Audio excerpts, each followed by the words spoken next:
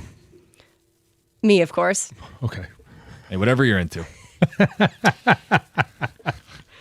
You put that right on a T. All right, first question, my obsession. Dear John, I'm unfortunately living in the armpit of the Midwest, known as Ohio. I need a reality check. I grew up in Michigan, spent much of my childhood in Traverse City. My parents eventually divorced, and we moved to Ohio. It's been 10 years, and my dream of moving back to northern Michigan is real. What I miss isn't just the place, the lifestyle. I want my future kids to bike downtown, go fishing, explore the wildlife, attend the Cherry Festival, and more. Last year, I earned a degree related to construction, and my goal is to start a company in northern Michigan. I had the opportunity to go, but originally planned to move away. Instead, I stayed in Ohio because of my girlfriend. We've been together since high school. She's got 2 more years of grad school, and then we plan to move together. My girlfriend says I spend too much time obsessing over this, though.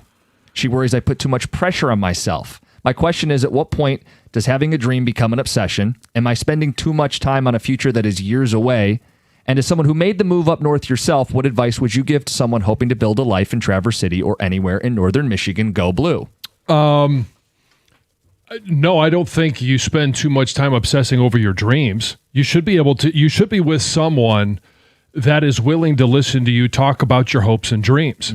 Now, being 2 years away, if you're starting a construction company, are you starting that in Ohio and then you're trying to move that company to the north? Like there becomes an issue of how much effort are you putting into starting that company and building roots in Ohio? Because it may be that, hey, if it's successful, you don't want to move that company to an area that you're starting over.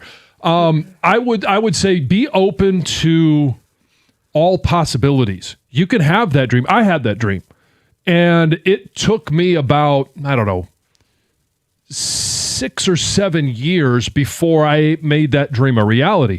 And maybe it's just simply, hey, you've got this construction company. It's not a far drive. I don't know where you are in Ohio, but you spend weekends up north. You spend the summer up north, and your business gets going in the state of Ohio, and you're able to manage it remotely at some point that you could spend extended periods of time up north.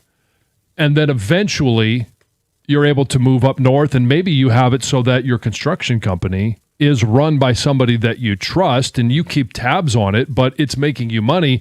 And then you have you restart in you're talking about a lot of variables, which is why I think it's important to have the dream, but don't hold yourself to a firm timeline because you could just let yourself down. Right.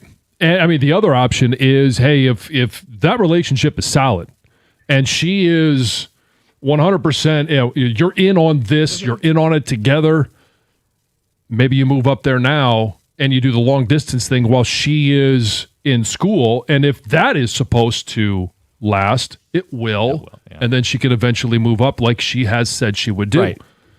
But if you're going to start a company, you want to start it where you're going to be long term. All sounds good. Yeah. The next one, Hot Mom. Dear John, I'm 45 years old, and recently my 17-year-old son approached me about the way I dress. He explained that I'm too flashy and my clothes are too form-fitting. He said that I dress too young and asked if I would tone it down, especially around his classmates, his friends, or in public. It's not really revealing, and I have no plans to change. He said younger guys around his age consider me to be a hot mom, as if that was going to sway me. Ha ha ha ha. How would you handle it? You be yourself. If that is, first of all, what your wardrobe is, and it's how you like to dress, and if they are identifying you as a hot mom, like it doesn't mean you're going to act on it. No. And hey, one of the kids, turns 19, and hey, you want to go on a date? Like, okay, no, but it doesn't mean that you have to change anything you're doing. If they were there making behind the scenes fun of you because, she shouldn't be wearing those yoga pants, or hey, that shirt is got a couple of spare tires there, then I would say maybe there might be something you would want to adjust. But no, You be you. I think it's important to express that to your son and say it's very important to feel comfortable and be you. But I also think that if this was my son and he came to me and this was an honest conversation, this wasn't something silly, and he was just saying, sometimes I feel a little uncomfortable. It makes me feel this way or that way. I don't think it's hard to just throw on like something a little looser or like respect that when you're around his. I mean, I would if my son told me like, you're making me uncomfortable a little bit. Yeah, but I would just throw on a sweatshirt. We don't know what she's wearing. Like, if her ass isn't hanging out and she doesn't have some real low cut shirt. No, we don't know, but I'm just assuming it's very. Yeah, I mean, are her boobs falling out of She the said shirt it wasn't while she's there? revealing, but Hey, kid, your mom's a baddie. You're just gonna have to deal with Right? it. Yeah, maybe it's good for attendance. Maybe you I would should. throw something over my shirt if it bothered it. You said something like boobs hanging out. Okay, it wouldn't be that ridiculous. But if you're showing a lot of cleavage, like Yeah. I can see with like the teen friends, man, they're probably like, whoa. You gotta put yourself in that mindset. Put yourself remember? in the mindset of a 17-year-old boy. They're gonna think she's hot regardless. She's hot. Right. She's going to be hot whether she's wearing a baggy sweatsuit or she's wearing her whatever she's No, right, wearing. but if she's showing cleavage I and stuff agree. like that, you're gonna get more of the Yes. ribbing or I whatever. understand. Yeah, but I mean, okay, is there a dad in place? Like, is she a single hot mom? Maybe she's on the prowl. Yeah, but she doesn't need to be on the Not prowl the around prowl her 17-year-old for son and but, his but there are friends. other single dads, Right. or other. Hey, maybe there's an uncle that's looking to mix things up. What, like and- at car pickup line? Like what? Sure, at the Is that football what we're talking? game or the at the I don't football know, game or at the baseball game. I mean, like it's grocery store. yeah. Hey, I'm available. I'm just talking like if not me, if your but, son's having all his buddies over, things like that where it's just going to be your son and his friends. There's no need to dress like that.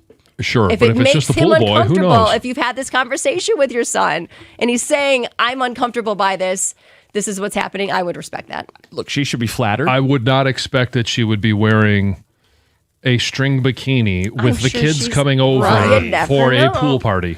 I have seen women wearing very small bikinis that just like with their children at the pool. You never know. You don't know. I don't think we have time to get into construction season, but the beauty with Michigan is it's always construction It season. is. It will still be construction season next Thursday. We'll mix it in. We want more of your questions. Add to the stack of requests and advice you need from John, Dear John Jansen at gmail.com. It's 97.1. All right, I want to tell you about Shaner Roofing because when you're making that kind of decision, you don't make it lightly. It's your home. It's your biggest investment. And for over 30 years, Shaner Roofing has a trusted track record. They've served Michigan homeowners. They've got a 5-star approach, 5-star quality to roofs, windows, and siding. Shaner's a family-owned company. They're local, and they can treat you like family because they are one. They answer to you, not some private equity investors. Every roof installation, lifetime transferable warranty.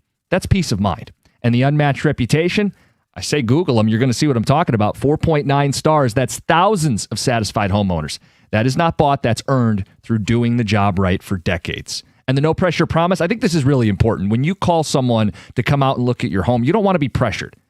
They're not going to do that. High pressure sales pitches, forget about it. You get a true, honest assessment of what your home actually needs. And while their competitors are being bought out by investment firms, Shaner's here, they're local, and they're committed to you. So find out, see what I'm talking about. MyMichiganRoof.com. Get your quote today. MyMichiganRoof.com. That's Shaner Roofing, windows and siding.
Talk to Tiger manager AJ Hinch coming up at 8:02. 8 o'clock hour, the latest on Dylan Larkin. Every insider's got something. We'll present it all. The latest on what's going on. Good morning, 97.1. Jim Costa, John Jansen, Heather Park, Gov and Greg behind the glass, and feedback from Dear John. Okay, this should be good. Most of it's about the hot mom. Oh, okay. I thought maybe we're going to lead with, just get out of that state. Whatever you got to do. The text says, for the guy who's looking to move back up north, start saving. Up north housing is 10 times the price of what it used to be. Yeah, but apparently he could build his own. There you go. Yeah. And if you met your girlfriend in Ohio, just be careful. They're high school sweethearts. From Ohio. When did he move to Ohio? Did it It's say? been over 10 years, I think he said. Yeah. So, yeah, they met All in right. Ohio. Okay, they did. Yeah. I'm assuming. So, Just be careful. Your roots are in Michigan, hers are not. Just saying, there might be a red flag there. I like what you said. You got to have goals. It's important to be ambitious, strive. But when he says we're going in 2 years when she graduates, you laid out all the things that can change and just be open. Don't cause yourself extra stress if things don't go perfectly according to plan. Correct. Okay, on the hot mom topic. It says, I'm not with the teen, but my sister-in-law has 2 teenage boys, and she dresses overly cringy at events for kids. I see this stuff. Guys, go to Walmart. See how women and people dress. Thanks, Hoff. Sure. That is the place that I'm going for to fashion statements. Walmart. People watching. The problem with the hot mom is his friends will give him a hard time. Well, they are. Yes, he detailed that. Okay. And? I say these are 17-year-old boys. They're right. going to give you a hard time about your hot mom. Yeah, your That's mom's what got happens. boobs. I mean, yeah, they're... Sorry, dude. This is the card you're dealt. Your mom's hot. Would you rather that they made fun of you because your mom is a dog? Like, hey, man, hey, tell your mom to turn the lights down a little bit. Wear a hat. I don't think that goes on. I've never really heard of that happening before. Other kids making fun of their mom's looks. No. But I do know kids No, experience. your mom with- wears army boots. if That's your the oldest joke in the book. If your mom's a MILF, I do know that people make. Well, they're going to know she is, whether she's wearing a Right. baggy sweatshirt or a revealing shirt. But I do think that there is appropriate clothing to wear when you're at a kid's event or with your son or... Right. And I'll go back to, okay, I mean, don't let the whale tail show. All right? Don't let the boobs almost be falling out. But other than that, like, you be you. Right. And maybe this text is saying that if his mom changes the way she dresses, they'll notice that too. Sure. And give him a hard time. Yeah. I mean, sometimes the mystery is even hotter than the reveal. John and Jim are completely off with this hot mom stuff. Listen to your kid. He's clearly getting crap from his friends. I don't believe when she says she's not wearing revealing clothing. Maybe in her mind she's not, but if young boys are noticing and she's being flattered by it, she's a weirdo. Young boys notice a lot of things. I'm sorry, but some of the things women wear these days are very form-fitting and sexy, revealing or not revealing. It's true. Yeah. Okay, she could It's wear progress. she could wear a paper bag if you like a paper sack if you'd like. I mean, come on. You don't have Again, kids. the mystery. I don't. The mystery of the paper sack, the Yeah, brown what's under bag. there? Yeah. I mean, you go full Frank the Tank. It's something we don't even know about. No, I don't have kids, Heather. I mean, I would, if my son came to me and said that, I would respect him. I wonder if anybody deals with a teacher that dresses a little too revealing. Yeah, they end would up in get the in trouble news. at school. Yeah. There's dress codes for that as well. I saw there was one teacher that kind of went viral on TikTok because of the dress she was wearing. To me, it was a very appropriate dress, but people just ripped her apart because they thought it was too short. Like the dress was too short. Kids always dropping the pencils. You can grab that pencil for me. I think she taught kindergarten or so a very young grade. yeah. But people were just ripping her apart. I thought it looked fun. I thought it was appropriate for school, but I think they would get in trouble through the school if they dressed Yeah. like that. Parents complain. Yeah.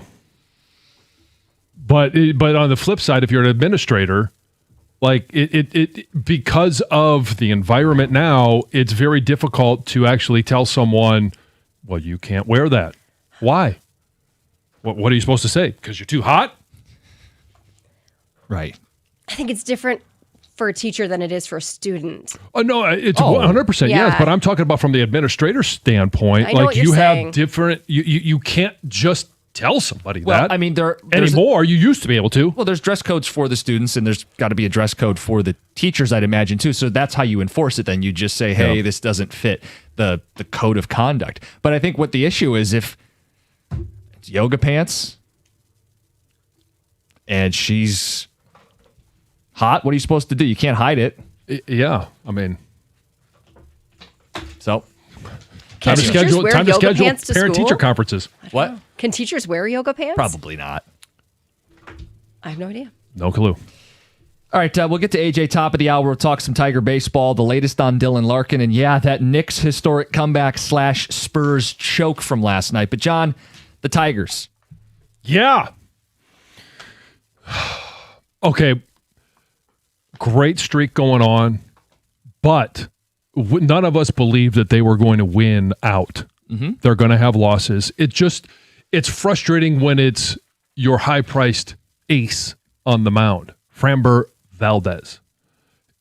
That's what's frustrating when you pay so much and you're excited about the additions that you made. And one of those additions, a couple of those additions, Kenley Jansen, and we haven't seen him in a while, but when they don't perform as you're paying them, what was the conversation a couple of years ago? It's Javi Baez. Yeah. And they're not performing commensurate with the way we feel they should because of how much they're being paid. You're paying Framber Valdez as an ace. You've got some momentum going. You want to know that, hey, he can go out there and give you his best performance. That there's a manner of consistency that you're going to get, and we just haven't seen that consistency from Framber. Yeah, the bummer is the Twins have a bad bullpen, and that was a bullpen day for them, and they got away with it, and they won. Yep. It feels like you gave one away. Mm-hmm. And we talked about it. You got to start winning series. They've won their first 2 series in June. Day game today. And they could obviously still win this series. Yes. You said Montero's on the bump today? Yep. So there you go. And then we've spotlighted Cleveland, the Houston series, and then the White Sox, who are now in first place in the AL Central. Can you imagine? I mean, if we don't have to imagine it anymore, it's just disgusting that we're looking up at the division-leading Chicago White Sox. Mm-hmm. Hurts to say it out loud. Doesn't even feel like it's true, but it is. What do you think the issue is with Valdez? Like, I know he only had 2 strikeouts last night, so swing and miss. You could point out, I know on what the broadcast they're talking about, not getting as many ground balls. He's a ground ball pitcher. I don't know if it's just Father Time. Well, that's depressing in that he's in his first year of the deal. Right. But is it a matter of focus? Is it a matter of, I don't know what the issue is. Because this is twice against the Twins. I know the Twins have a good offense, but maybe twice against the Twins. Is it just that team? Because he's had a couple eruptions, blow-ups this year. His ERA is over 4. And again, it's not what you believe you were purchasing. Mm-hmm. And buyer's remorse? You can't. There's no receipt. No, you can't take it back. Yeah, sorry. This one's not working out. Can we get a different model? This one's not broken, but it's not working as I ordered it. Yeah. Also, 14 strikeouts last night. And it felt like some big spots, too.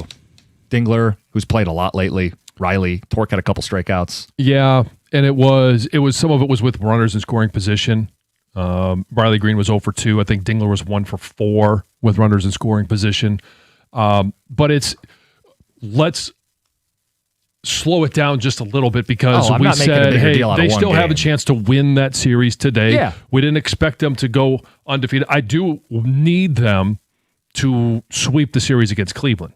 But now we also need them to sweep the series against the Sox because the Sox are actually the team that's leading the division. Moving target. Yeah, look, there's a lot of teams bunched up in the American League and you don't know who's going to end up making a surge. You're looking up at all of them except the Kansas City Royals. And so now it's a matter of, hey, you're going to have to perform against these opponents. You mentioned that Cleveland series. Might we see Tarek Skubal? Hinch interested in breaking some news with us? We'll get the latest on that, plus where this team is at after a bad May and a better start to June. It's 97.1.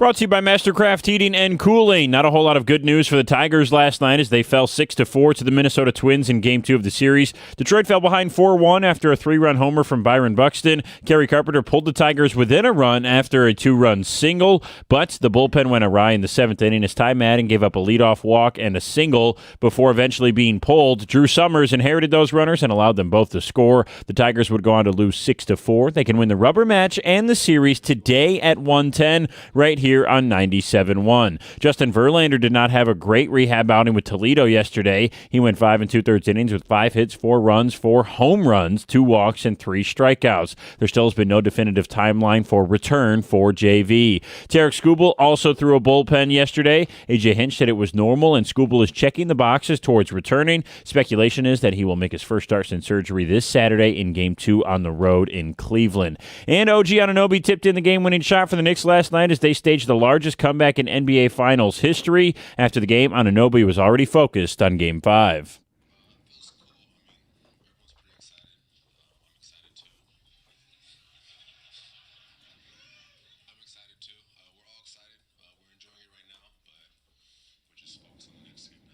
That next game is Saturday back in San Antonio at 8:30. Knicks now lead 3-1. At the Caldwell Health Sports Desk, I'm Brendan Shabath. For more, go to 97onetheticket or Odyssey.com.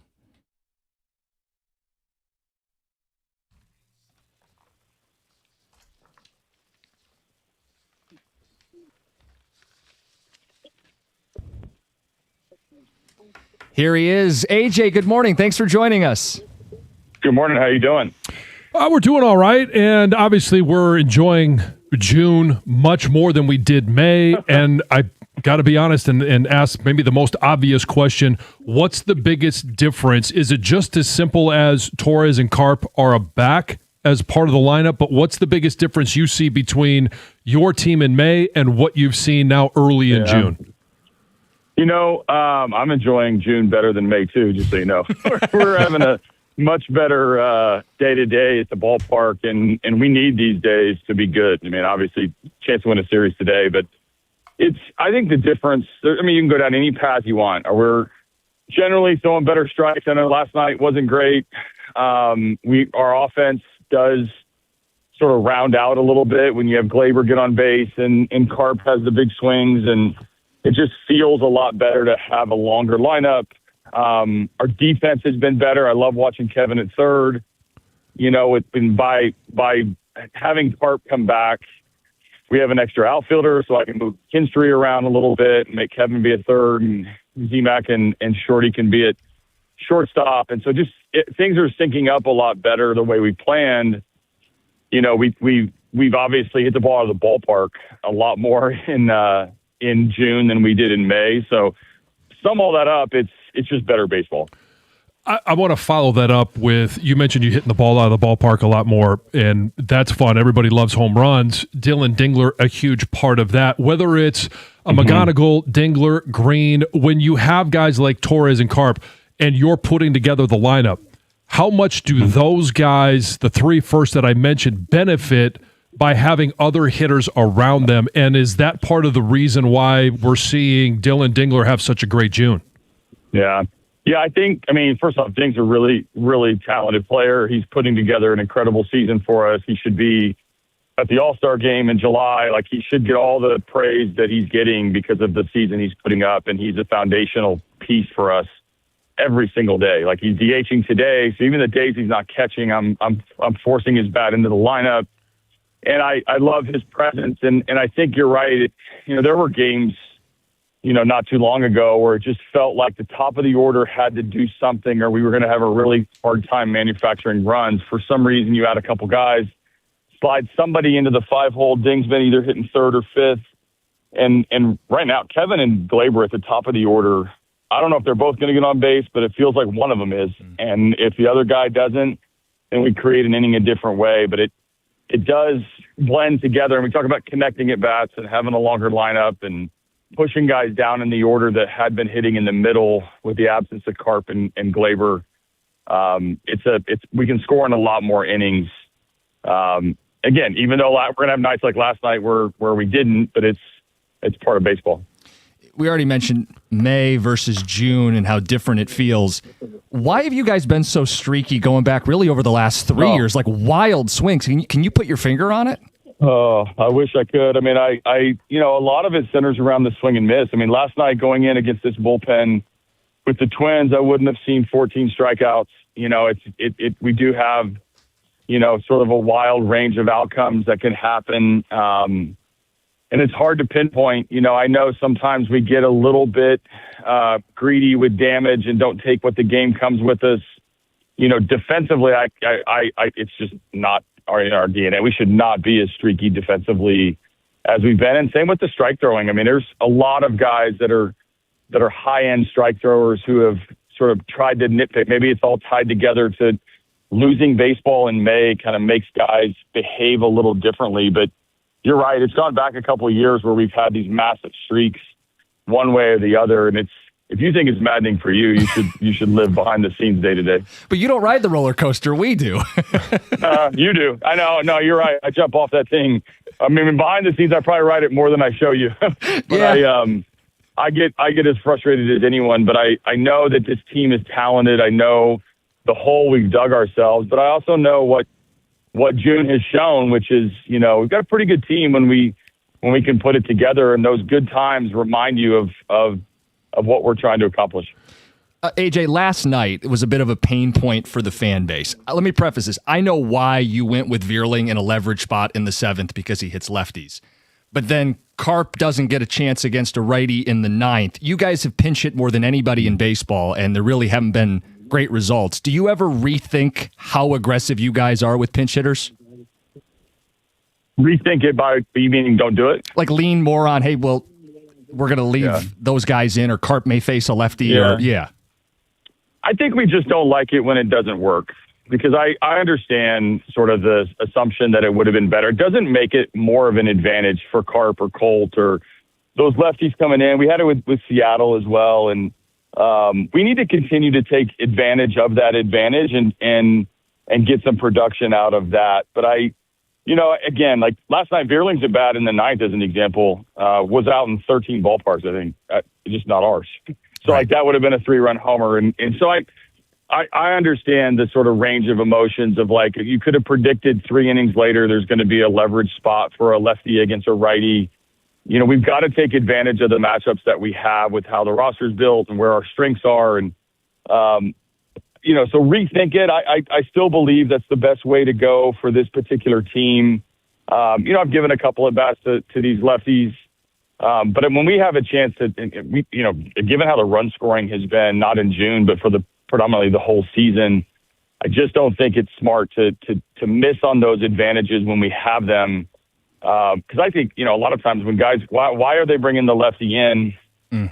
Some people would say they want to get Carp or Colt out. The others would say, right now getting the righties in, our righties have struggled, but it's going to turn, and we're going to stay with that process when we can. I'll move the batting order a little bit. I may hit Ding behind Carp today, which makes it a little more difficult with as much as their lefties have pitched recently. But I try not to get too caught up in the results. Stay with the process. Trust here the way the team's built and where the strengths are on the team, and remind myself it doesn't make it easier for those lefties to face lefties just because we don't like when the righties get out.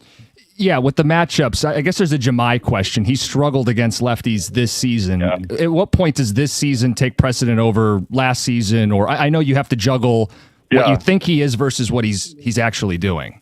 No, great question, because that's the crux of it, right? So we're going to go to Cleveland this weekend. They're going to probably call up a lefty to make it more difficult on us. We're going to go to Houston right after that. I think they have 3 or 4 lefties in their pen, with their lefty closer with Hader. So, we definitely need these right-handed bats to answer the challenge of that. And Jemai is included in that. He just missed a ball last night, hit a ball pretty hard into the air. He has hit the ball fairly hard in June. The numbers on the scoreboard are never going to look good for the next, I shouldn't say never, or for the next foreseeable future. It's hard to dig out of that hole that he's in. I don't think it makes him less of a threat, but we need him to produce in order for these moves and the advantages that we do get to actually be an advantage and help us out.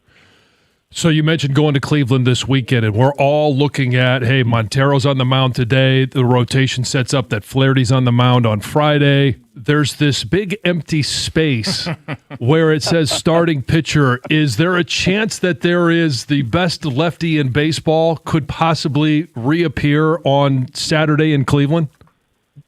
There's a chance. We have got – you'll love my morning this morning. Starts with you guys. Well, is there a better way to start than with you guys? Nope. And then I get to the ballpark. I'm already here, and I have to wait for a variety of meetings. I'm going to meet with Tarek, meet with Casey, I'm going to meet with Kenley, I'm going to meet with Justin.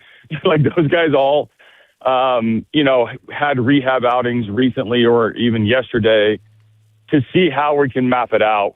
With Tarek in specific, we've gone step by step, and I'm not trying to avoid the question. I'm not trying to misdirect at all. It's just stay with this step-by-step process to make sure that we're doing it right. Now, he threw a bullpen yesterday. He was on the main mound. It's great. His velocity is great. His bounce back after his mound sessions has been exceptional.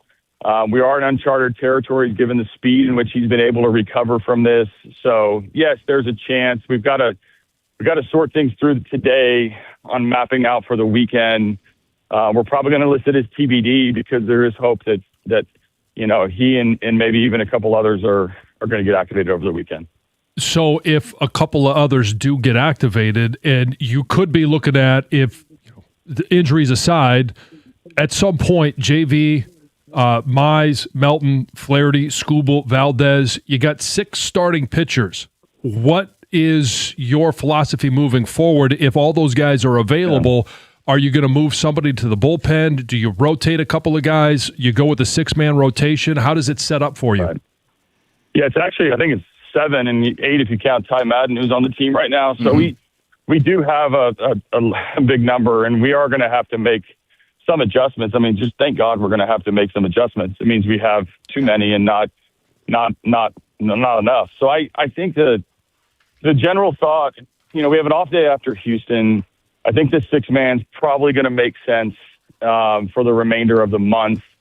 That comes at a cost. Now some of that, the bullpen configuration and it changes the number of relievers you have. But that right now, I think I'm drawing that out as the most logical outcome to get our best arms throwing the most and also keep them on their routines and keep them on their recovery.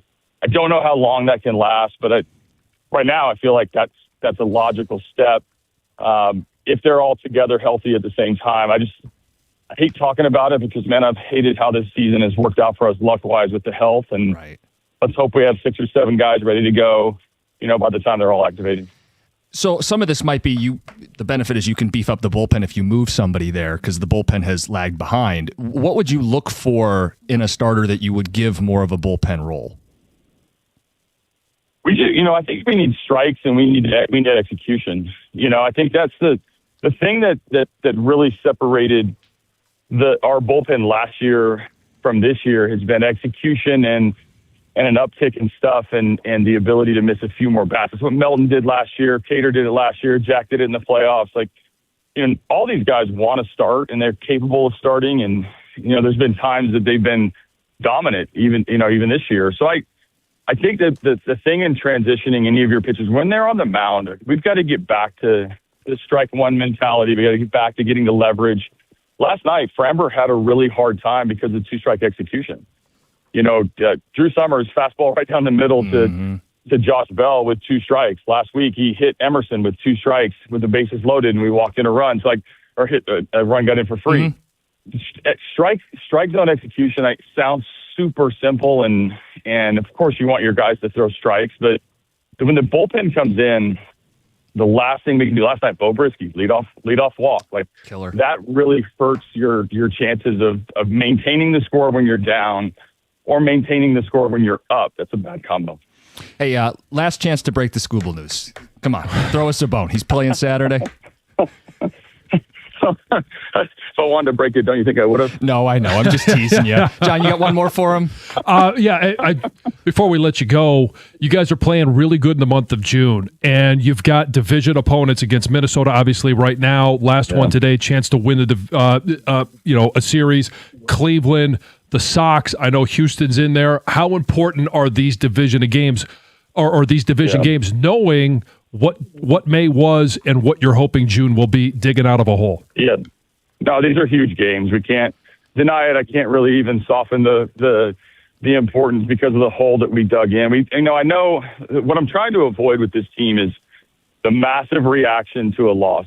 And because we have a chance to win the series, we won the last two series. We're going to, win this series today, and we're going to feel really good about it if we can get to the end of 9 innings today and win, go into Cleveland with a little bit of momentum. Obviously, it's baseball. It does take a marathon. We're going to lose games moving forward, and it's the reaction to that to make sure they don't pile up. And you look right now, Cleveland's lost a lot of games in a row. Houston's lost games in a row. These teams that are ahead of us are going to have their own set of circumstances, and so you've got to stay methodical with it. But the intensity is real. The urgency is real. We've dug ourselves a huge hole, and we know that we're going to have a really successful stretch of games, and we're off to a good start in June. That's a great foundation to have an excellent month. Is how we started this month.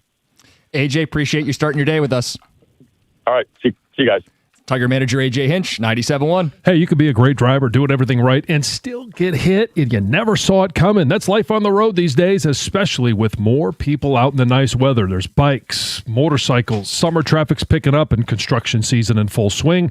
If you're injured, call David Femininio and the accident response team. They're going to help you right away, and David will fight to get you what you deserve. When you're in an accident, get the right team in your corner. You can give David a call at 855-65-CRASH. That's 855-65-CRASH, or on the web at getdavidgetpaid.com.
Dylan Larkin with his 3-team list. Sounds like that's changing. We'll get to it at 8:35, the latest on Larkin. Good morning, 97.1. You just know how this is going to work. AJ's going to meet with Tarek. A-OK. 11:02, they announce he's pitching this weekend. And I get it. He hasn't met with Scuba yet. Right. But damn it, AJ. Yeah, I mean, I understand it, right? He's got to, okay, how do you feel the day after the bullpen? Yeah. And talk to the trainers, talk to, I'm sure, Scott Boras. There'll be some rhyme that he tells AJ. You think Scott Boras is involved in any of this? Yeah. Well, who knows? Yes. I say sarcastically. Yeah. Of course he is. Of course he is. And obviously the one that he needs to hear from the most is Tarek Skubal. Yeah, how are you feeling? And we you ready? We knew this was the last box he had to check. Yeah. Was his bullpen, and now just making sure everything feels right. And if so, he'll pitch Saturday against the Guardians. Couple texts that have come in. When a guy is hot, he's hot. Stop overanalyzing the lefty crap, AJ. That's why I said it's a pain point for the audience. It's why we asked the question. Again, I'll give it a stat. They have used more pinch hit at bats than any team in Major League Baseball, and they're hitting like 128. Yeah, which ranks 28th in all of baseball. They do it a lot, and they don't get results. Right, and it's the guys that they're using to pinch hit. It's not great pool to be pulling from. Yeah, if you're trying to get Jahmai Jones extra at bats right now, the other team's winning. Yeah, like the other team wants you to put Jahmai Jones into the game. Veerling's hitting lefties. Veerling's got an 850 OPS against lefties. There were 2 on in the 7th. It's kind of like using your closer. You don't save your closer if this is the highest leverage spot. AJ's thought is, I got 2 on, I got to score. Let's get the best at bat possible. Problem is, in the 9th inning, you get the same scenario: 2 on. Now Veerling's in and not Carp. Right. So it wasn't that I wanted to kill him for that one decision last night, but it's just when you've done this repeatedly and you get burned repeatedly, does it change how you view it? And he says they're not going to change. And it's using what they are as players over the course of their career. Jahmai, much better numbers than he's having this year, but it's also making the substitution for Colt Keith, who throughout his career has been decent against lefties. And so you're using it for one guy, not for the other. And the one guy this year is really having a bad season. Jahmai Jones, because again, I did all this pre-show.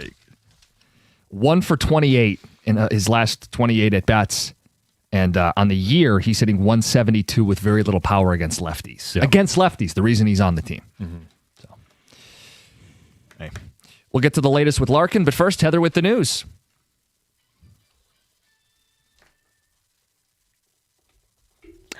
This news is brought to you by Fusion Energy. 12 people were pulled from the water after multiple boats capsized near Belle Isle on Wednesday night. It was right around 7:30 when the fire department was called out to Belle Isle. Officials say there was a total of 20 people on 7 sailboats at the time. So 12 of those people were rescued from the water. 8 others were able to safely board 2 other boats that were still upright. They say all the boats capsized due to weather moving through, right? There was storms that moved through the area at the time. Everyone involved, thankfully, though, is expected to be okay. No serious injuries were reported.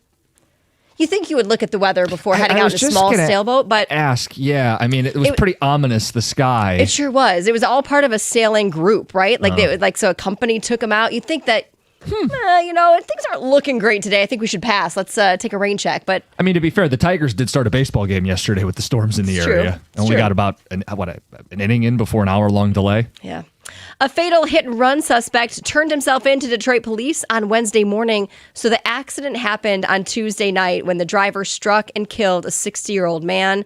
The victim's family identified the guy as Brian Dawson, who they say was a father of 3 boys and a grandfather to 3 children. So at the time, obviously, the driver fled the scene, but has now turned himself in. Yeah. A vigil continues to grow outside of the Livonia home where 4 individuals were shot and killed on Tuesday. It's such a sad story. The suspect, a 25-year-old man, and the son and brother of 3 of the victims is now in custody. It sounds like he will be arraigned as early as today, so we'll learn more information about him. Police did identify the victims as 58-year-old Sterling Pierce. That was the suspect's father, dad, yeah. 53-year-old Holly Kimball, his mom, 22-year-old Tanner Pierce, his brother, and then his brother's girlfriend, 21-year-old Nevaeh Finch. They are obviously looking into why. The police are saying that he had a contentious relationship with his parents. Several neighbors say that they heard the suspect's parents, encouraging him to find a job, to contribute more to the house.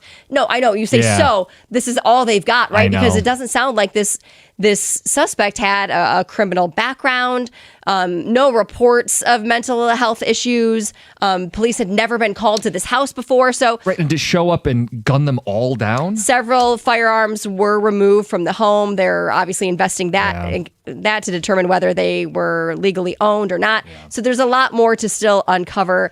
Just a very sad story. Charles Barkley is basically daring ESPN to fire him over his viral Cardi B comments that he made. So after referencing Cardi B as Cardi D during the halftime of Game 3, his comments went viral. It got some criticism online, but rather than backing down, he kind of doubled down. He told Dan Patrick on his show that, hey, I hope they do fire me. I've still got 6 or 7 years left of my contract. It'd be kind of cool for them to have to pay me and me not having to do anything. He also said, hey, people, this was a joke. Yes. It was a joke. If you can't take humor, that's your problem. And Cardi B didn't seem to mind at all because she actually retweeted the video of him making the comments.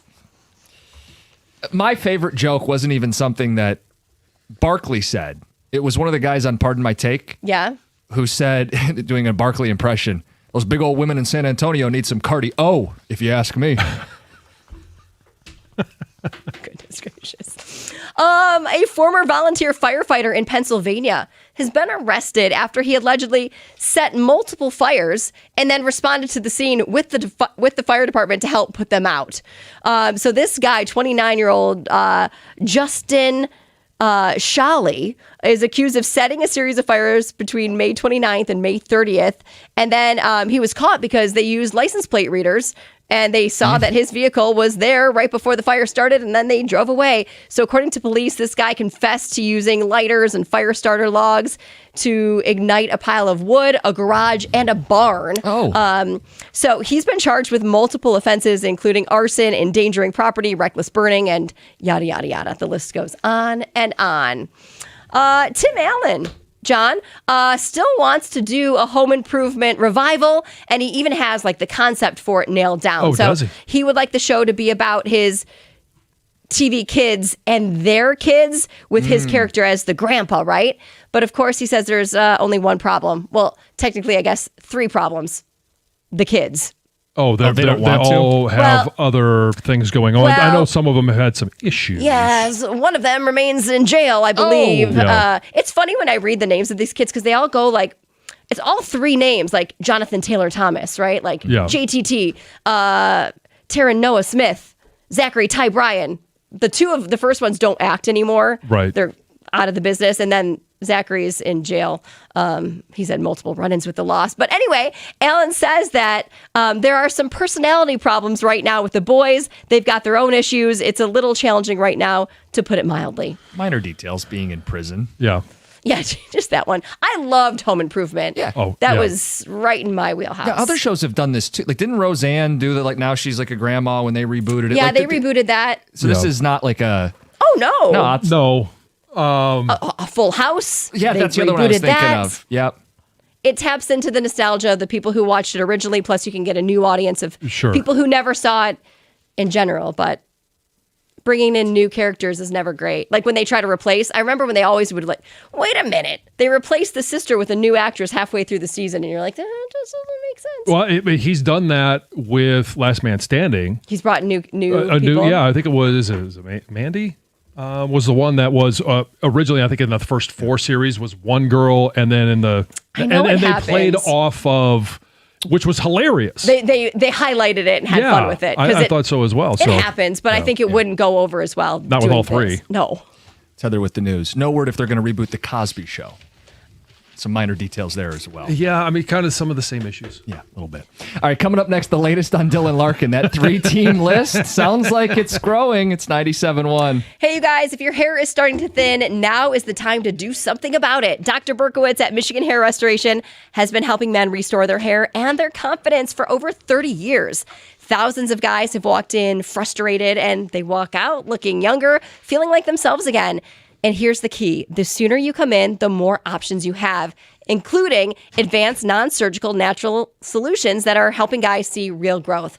So I know a lot of guys look into flying overseas because it seems cheaper. Turkey comes up a lot, but what they don't think about is the follow-up care. You know, what happens once you're back home? This is medical. Follow-up matters and accountability matters.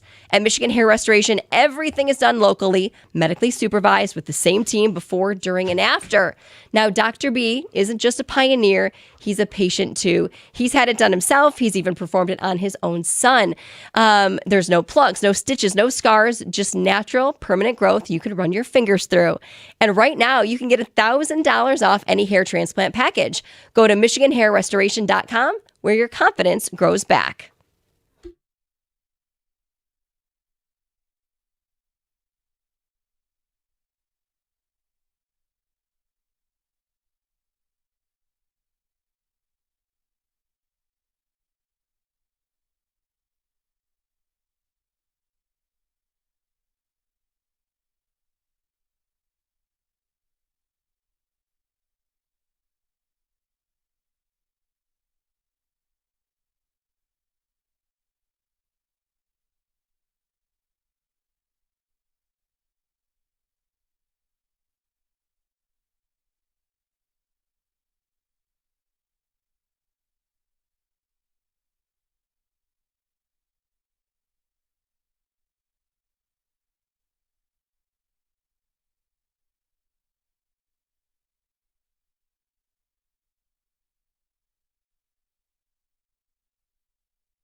Hey, if you're thinking about a new truck this month, you know a Ram truck should be at the top of that list.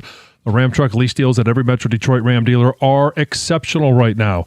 I've seen a Ram side by side with other trucks, and I've driven a Ram. For power, there's no comparison. You could choose from Ram's legendary 5.7 Hemi V8, or you've got the 420 horsepower Hurricane engine. If you want even more, they also have the high output 540 horsepower Hurricane. Why would you trust any full-size pickup from the comparables at any price with only a 4-cylinder engine? Plus, the full-size Ram is local. The 1500 is built right here in Sterling Heights. Ram has a 5-link coil suspension. All it's going to take is one test drive, and you're going to feel how much smoother a Ram is. For comfort, we all love our comfort. Do me a favor. Just go sit in a Ram, and you're going to feel the difference. Right now, lease payments on a new Ram truck at every Metro Detroit Ram dealer are phenomenal. So are their financing offers for well-qualified buyers. It's super easy. All you got to do, pull into your Metro Detroit Ram dealer today. What do? Tell them I sent you.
Wow.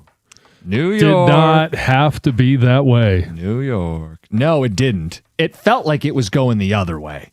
It's the largest halftime lead in finals history. New York is going to blow a 2-0 lead in the NBA Finals. San Antonio dropped 70 in the first half with 14 threes. It's getting ugly. And as we go to halftime, let's show you Celebrity Row in a montage. Mm-hmm. Here's Spike Lee. Here's Jerry Seinfeld. Here's Timothy Chalamet. Here's Taylor Swift. Look how sad everybody is. And then you went to bed. And I stayed up to watch one of the greatest choke jobs in the history of sports. You can call it a comeback if you want. I think this is more about San Antonio. San Antonio fell in love with the three, stopped going to the paint, and then even when the Knicks got back into the game, could have won it. But Wemby missed 2 free throws. De'Aaron Fox, I don't know what's going on there. You've got the ball, dribble around, get fouled, shoot free throws. Instead, gets blocked by Anunoby, and then doesn't get back and box out Anunoby, the inbounder, who gets the tip for the Knicks to take the lead. I think Charles Barkley put it best. This is what he said after the game.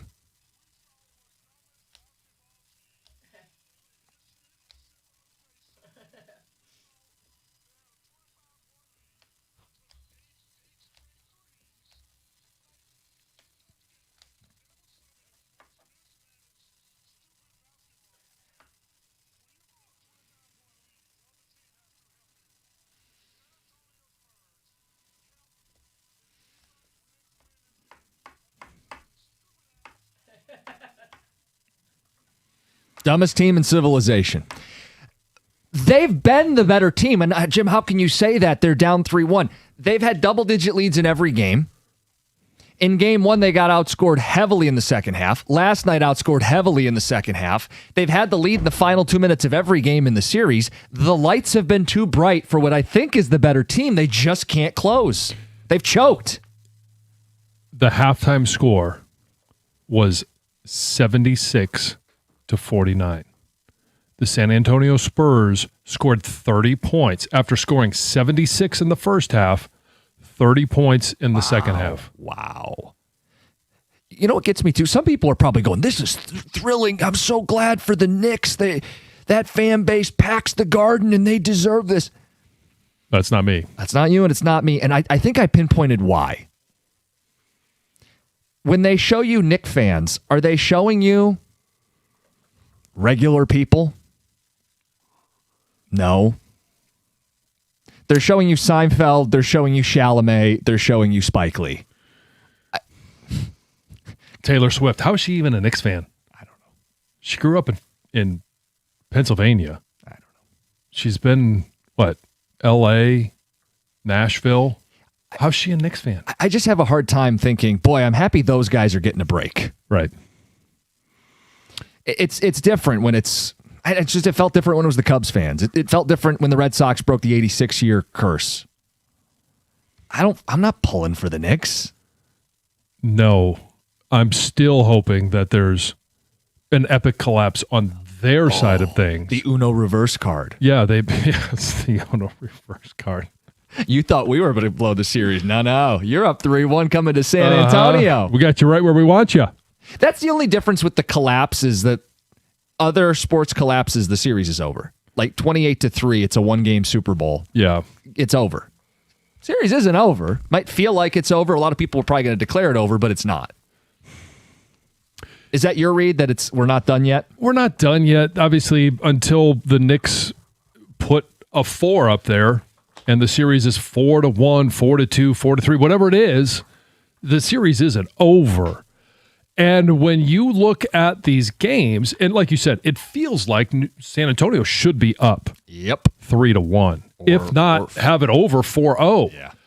But you can't just put, the first half of game 2 with the fourth quarter of game 4, and you can't just mix and match. You've actually got to put 4 quarters together on a single night. You have to finish, and they've done dumb stuff in these games. Maybe Rieger should send them some Blue Chew.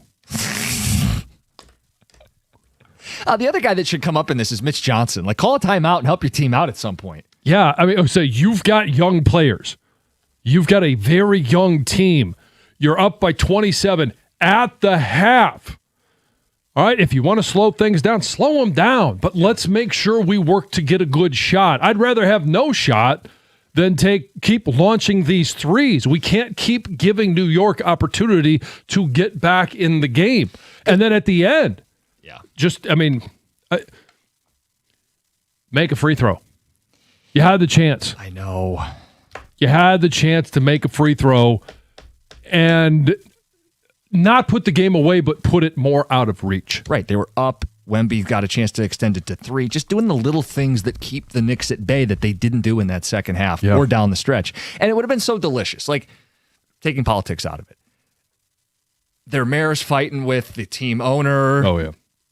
New York's blowing a 2-0 lead. It would have been delicious. Start spreading the news. Right? Boy, you are so disappointed. I'm disappointed. I could have been so smarmy about it. Yet you still find a way. Could have been. Even in a loss, you find a way. So bummed they blew that. I am too. Yeah. But again, at least Chalamet's happy. I want to hear more Sinatra. I did it my way. That's all you know? I don't have a rich catalog of Sinatra. Amazing. I don't want to be a part of it. New York, New York. Big Here Pasta they are. Costa? They're up 3-1. It's shocking. There's no question about it. But if San Antonio can somehow get things right and put together 4 quarters, they've only got to do it once to try and force a game 6. And they got to do it one more time to force a game 7. And that game 7 is going to be in San Antonio. It would be. All right, 9 o'clock hour. Dear John at 9:02. AJ Hinch at 9:35. Tigers played last night, lost to the Twins, still have a chance to take the series with a day game today. Got to put one foot in front of the other, man. Mm-hmm. Try to win 3 straight series to start June. 97-1.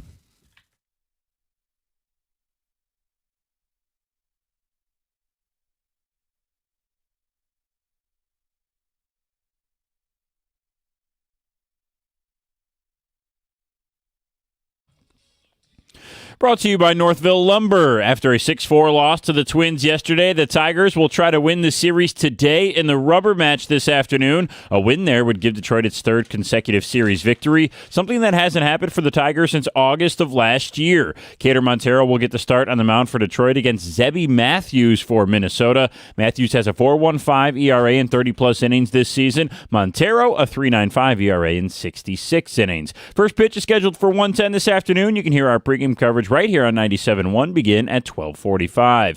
The FIFA World Cup gets started today. Mexico and South Africa will meet in the opening match at 3 p.m. Those 2 countries are in Group A. Then at 10 p.m. tonight, it will be another Group A matchup between South Korea and Czechia. Team USA does not play until tomorrow when they will face their Group D opponent in Paraguay. That match gets started at SoFi Stadium in California at 9 p.m. The U.S. currently has plus 5,500 odds to win the World Cup, which ranks 13th among all countries. Spain is the odds-on favorite at plus 450, with France closely behind at plus 500. And the Stanley Cup Finals resume tonight with Game 5 between the Hurricanes and Golden Knights, this time from Raleigh, North Carolina. The Canes won Game 4 5-3 on Tuesday night. They could grab their first series lead tonight. Puck drop in Raleigh at the Lenovo Center is at 8 p.m. At the Corwell Health Sports Desk, I'm Brendan Shabath. For more, go to 97.1theticket or Odyssey.com.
Hey, if your furnace, or more importantly these days, your AC is struggling to keep up, it's time to call Mastercraft Heating, Cooling, Plumbing, and Electrical. Mastercraft is available for those 24/7 uh-oh moments, and they stand behind their work with a very valuable 5-year warranty.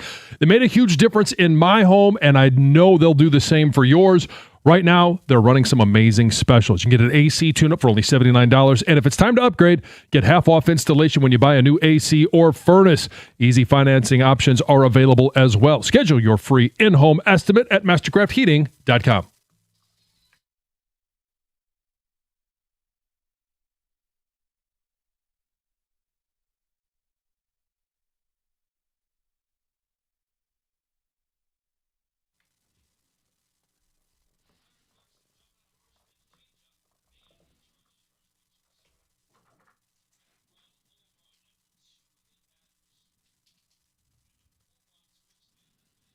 Here's some booze in the background. Not Valdez's finest hour. Here's a base. Here's a first pitch. When you have a guy that attacks the first pitch like that, I know you don't want to get down 1 ball, no strikes.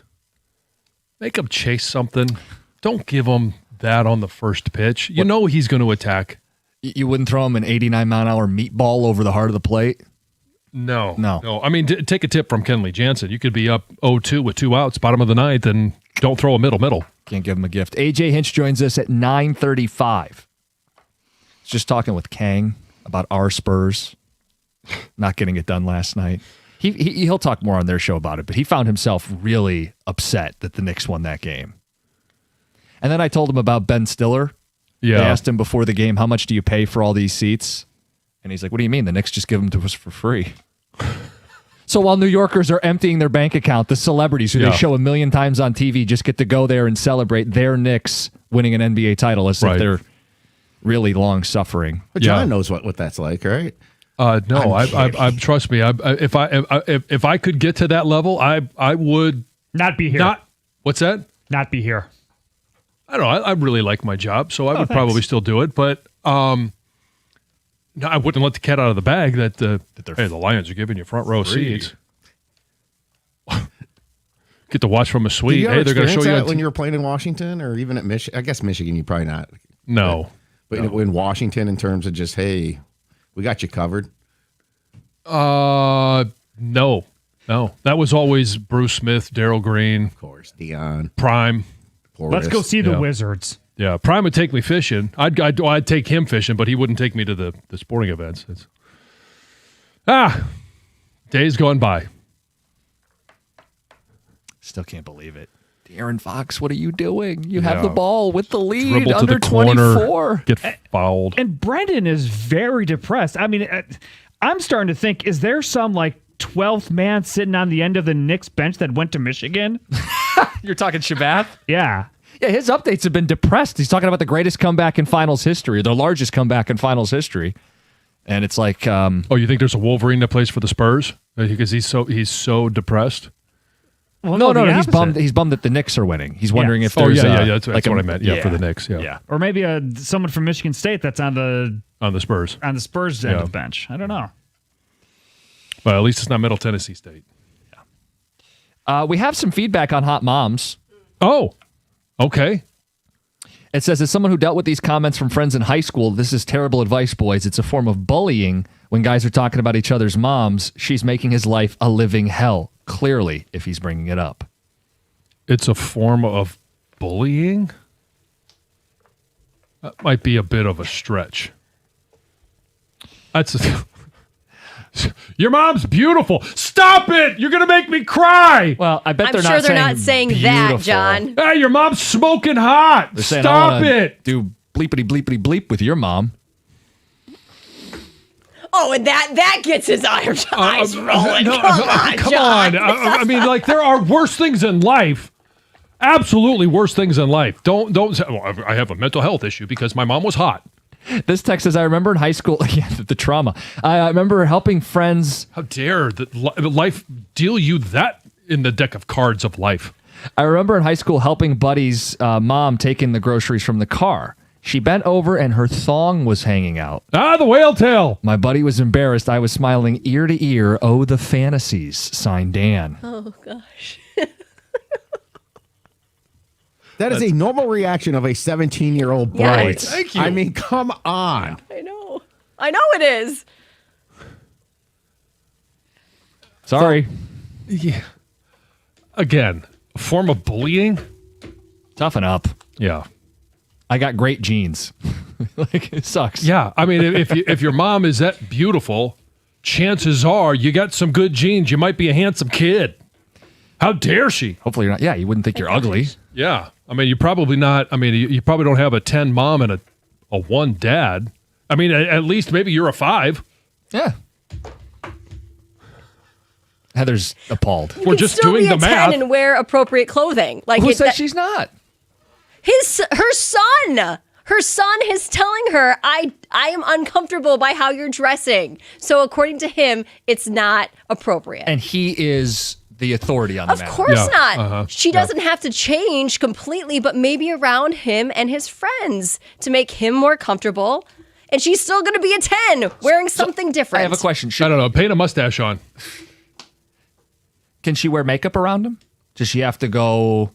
Well, that's a matter of opinion because there are a lot of beautiful women that are much more, I think, beautiful without makeup I'm than simply they are just with. asking where the line. Does she have to really dress down, like sweats and Now, you I'm know, not saying hoodies dress and- down, but appropriate. She's got to walk around town all haggard. I didn't say she has to when she's around her son. No, look She appropriate. shouldn't have, in that situation, have jeans on that expose a thong. When she's with her 17-year-old Right. son's friend. When they're helping bringing in groceries, she just, Yeah, don't wear tight jeans. Why penalize the rest of us? They're- we get called plumber butt for it. That's right. Now, Heather, what if she bent over, there's not a thong, but there's a tattoo revealed? Oh God. Well, I can't do anything I mean, about that. Yes, she's not gonna. You don't need to Bullseye. dress her in a, like you said, a paper sack. Like she can still dress and she's still gonna look good, right? But like, there's some things that are more appropriate than other things. Someone's backing you up, Heather. Elementary principal here. The clothing moms show up to pick up their kids in is unreal. Wow. That's all. I'm just. If he is expressed that he is uncomfortable by this, I would try to dress a little bit more appropriately around him and his buddies. That's all I'm saying. She doesn't need to change who she is, but if it's going to help her son, then do it. John, if mom's a 10 and dad's a 1, then he's at least a millionaire. He's fine. Steve in Livonia. Most likely. I want to do bleepity bleepity bleep with your mom. Has to be a drop. Another unnamed text. Look, we could do this all day. Let's get to Heather with the news. All right, let's do it. Taylor Swift's arrival at Game 4 of the NBA Finals got some immediate attention from the Knicks radio booth, and it wasn't exactly like this warm VIP welcome. So New York Knicks lead radio analyst Monica McNutt was...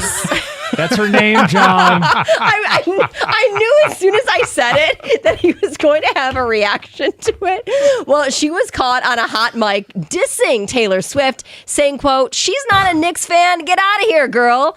And her comments kind of quickly went viral. People were jumping to her defense. Dave Portnoy defended Taylor Swift. And he said, "There's lots of new faces in the crowd. Don't see her signaling them out." And then the Swifties quickly backed up Taylor's history as a Knicks fan and credited also her love for New York. So apparently she has been a Knicks fan since about 2014, according to AI, when I quickly Googled it. She is She lives there, friends right? and friends with one of the players at the time, and that's where her kind of fandom started. So So she's always been into athletes. I didn't say she was dating him. It said that she was just a a friend. friend. Okay. So anyway, I'm not saying she's not a Knicks fan. I'm just lumping her in with all the celebrities that continue Yeah. to be thrown in our face. That's all it is. yeah. LeBron James is once again at the center of the NBA's greatest of all time debate, and his this time he is making his stance like unmistakably clear. So he did this new interview with Time, and he said he isn't choosing anyone over himself when asked who is the greatest of all time. He's choosing himself. Now, he did acknowledge that other legends like Michael Jordan, Kobe Bryant, Magic Johnson, the list goes on, would also likely pick themselves as well. Yes, but I believe the difference is maybe they just haven't been asked the question. I don't know if Michael Jordan has been asked the question, are you the greatest of all time? But I don't think that they've come out and actually said that. Yeah. They But- always throw it to the great players that they played with. They always talk about the era that they played in. I mean, I can make a hell of a case LeBron is the greatest of all time. Your issue is that he wasn't more humble or showed Oh no! humility. Trust me, if I'm him, I'd vote for myself too. Right. I just don't know that I would say it publicly. He did say that if like a GM had the number one pick and lined all the greats up against, lined them up against a wall, he believes it wouldn't be hard for that GM to pick him. LeBron. Yeah. So anyway, let's see. Oh, this health experts are sounding the alarm over this fast-growing Gen Z trend known as tan maxing. So this is like this big social media driven push for like extremely deep, dark tans as summer is approaching. So despite hearing all the warnings about skin cancer and tanning beds and the importance of sunscreen, Gen Zers are ignoring all of that and they're going to extreme lengths to chase, bronzed skin. And this kills me because I was one of them and have had skin cancer twice. And I tell my kids this all the time. This is the skin you get for the rest of your life. Let's protect it because not only are you risking skin Well, cancer, technically, it regenerates every 7 days. But yeah, go ahead. not only are you risking the chance of skin cancer, but you're also aging yourself prematurely. And you could get sun damage. So anyway, dermatologists are saying these teens are doing anything they can to get this like intense rapid tan. They're spending hours in direct sunlight. They're using the tanning oils. There's like tanfluencers online, and they're tracking UV index windows, and they're taking these tanning pills. And Why does everything have to be like when they go to the extreme now? Everything has to be maxing. That's just what they say now. It's just what it is. But now girls, there or guys too, spray tans exists, self tanning lotions exist. Better Yes. for you than skin cancer. So Yes. be careful, people. I saw that and I was like, no, because that's what I did. That's what I did. I went tanning daily, basically. Because it was the cool thing to do. In high school. Oh, and I would lay out, and I was tan, and I was very tan, and now I'm pale as a ghost, and I wear hats and sunscreen everywhere I go. Heather Got was the old lady outfit. I want to protect my skin Do you as wear long as I can. the blue blockers as well? Oh, the wraparound sunglasses? No, I don't wear that, but I've had to have surgery to remove skin cancer on my head. I've That's no joke. had skin cancer on my arm, and it's no joke. she was tan maxing before it was cool. It was cool back then, and But then it learn got the lesson. very uncool fast. Yep. All right, our conversation with Tiger manager AJ Hinch next, 97.1.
Hey, from the makers of Surfside, something new is hitting the shelves this summer. Introducing Super Light, the new vodka plus aid canned cocktail inspired by classic sports drink flavors. Super Light comes in 4 delicious flavors: fruit punch, orange, lemon lime, and blue chill. With only 90 calories, 0 sugar, and 0 bubbles, Super Light delivers a refreshing taste that's perfect for summer. Whether you're hitting the green, shooting hoops with friends, or soaking up the sun, Super Light is here to fuel the moment. Look for Super Light variety packs and individual flavors at stores and bars near you. Must be 21. Please drink responsibly.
Day game for the Tigers.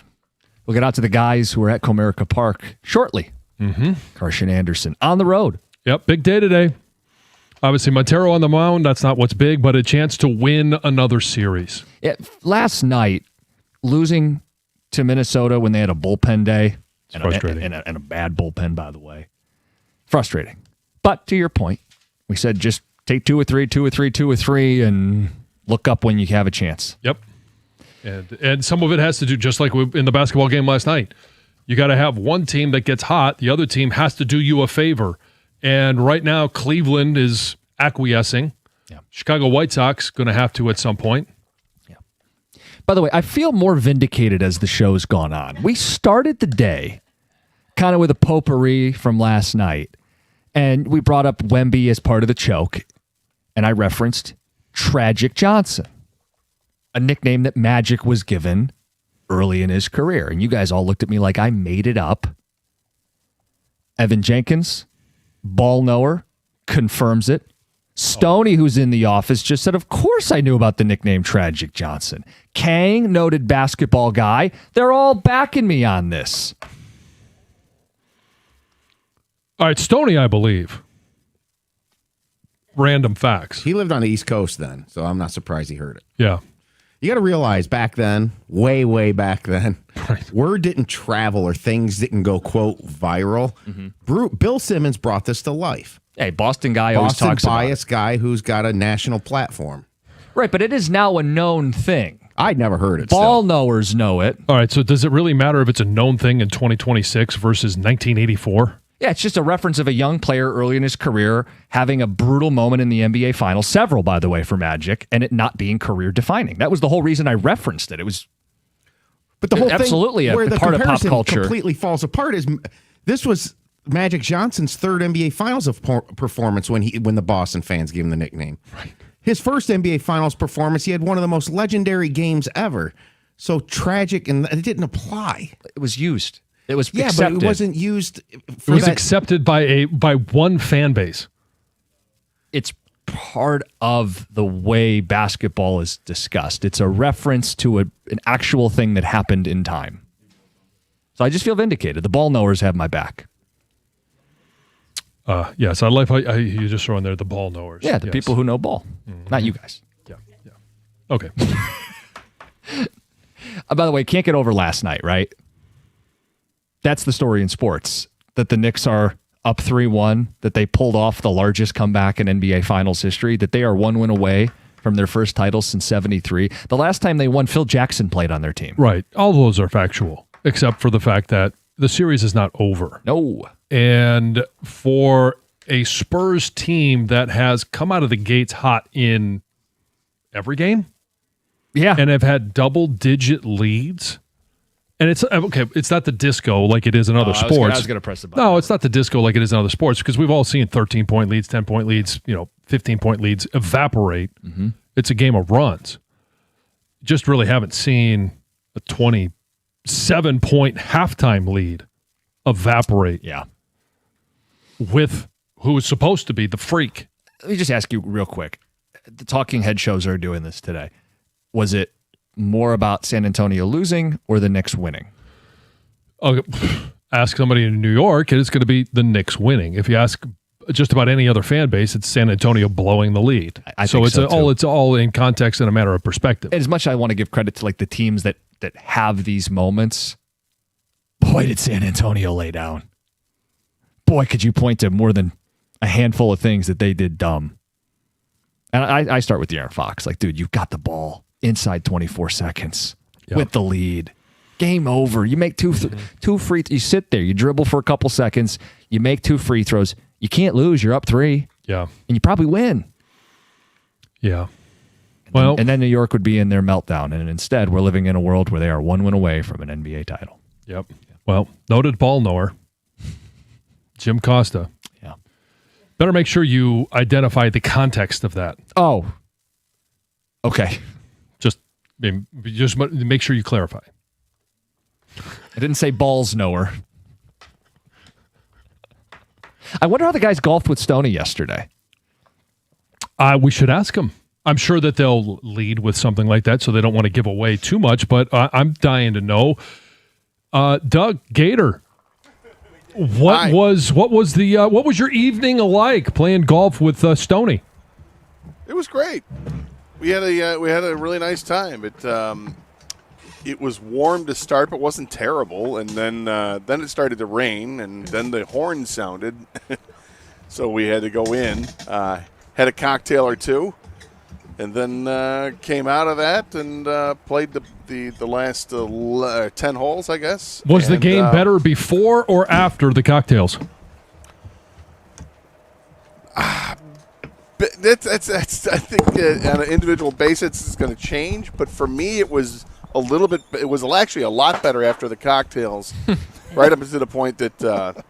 Well, then at like the 15th hole, I was done. I just was so tired. It was sweltering out there at this point because when the rain left, it just jacked up the humidity and all that. So I could come up with a million excuses. But I was really good from like the 8th hole through the 14th hole. But after that, it was awful. I had a couple snowmen. It was not very good. I was playing plane golf. 7, 6, 7, 7, 7, 7. It was terrible, but fun. I don't play well in the sun. Isn't that when you're supposed to play golf? There was the blade of grass. It was always the blades were always faced the wrong way. That's how it is. It's not an excuse. No, it's just the way. It's just the way it is. It's life playing golf. Yeah. So we're at Comerica. Yep. And we'll be here. All right. Karsch and Anderson coming up next. Stay tuned. 97.1.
Hey, welcome to the Karsch and Anderson program. Outdoors again, as we are at Comerica Park. Tigers wrap up the series with the Twins. Hello, Scott. Hello, Doug. How have you been since I last saw you? I don't know what. About 14 hours ago. Yeah, something like that. I'm doing well. I'm recovering a little bit. I was stunned when I got home. Yeah. How much pain I was in because this is the first round of golf I played this year. Yeah. I thought that I stretched reasonably well before I left the house to go yesterday. I just and even afterwards, kind of stretching out a little bit. But I sat down to watch the baseball game, and when I got up to get myself a glass of water, I felt like I was in a car accident. I mean, I'm not kidding. Everything. Feet, knees, hips, shoulders, back, everything. Eyelids, everything. It was. We received warnings from people who were working outside about how miserable it was. We mentioned yesterday on the air we were going to play golf with Stoney, and Stoney's the best. Stoney awesome host. Yeah, and talk about his fascinating swing that Stoney has, but he plays with it. It works. He looks more like a man falling off a trapeze, but it works for him. He shot better than both of us. Shot better than us. But he's consistent, and that's what matters. And look, we have fun. That's actually what matters. So it was hot, and it was humid. And we played 8 holes, and at the 8th hole, the siren sounded, as you mentioned. So we go inside. We have a couple of beers. Come back out, and now it's back to being hot. Everything's been rained on, and the humidity was through the roof. Oh, my God. Yeah, the first 8 holes, before the horn sounded, was it warm? Yeah. Was it unbearable? Absolutely not. Yep. No, it was fine. But then, and I was having a decent round. And then it all went to hell in a handbasket. I mean, it was one of those nightmares where I just couldn't hit the ball.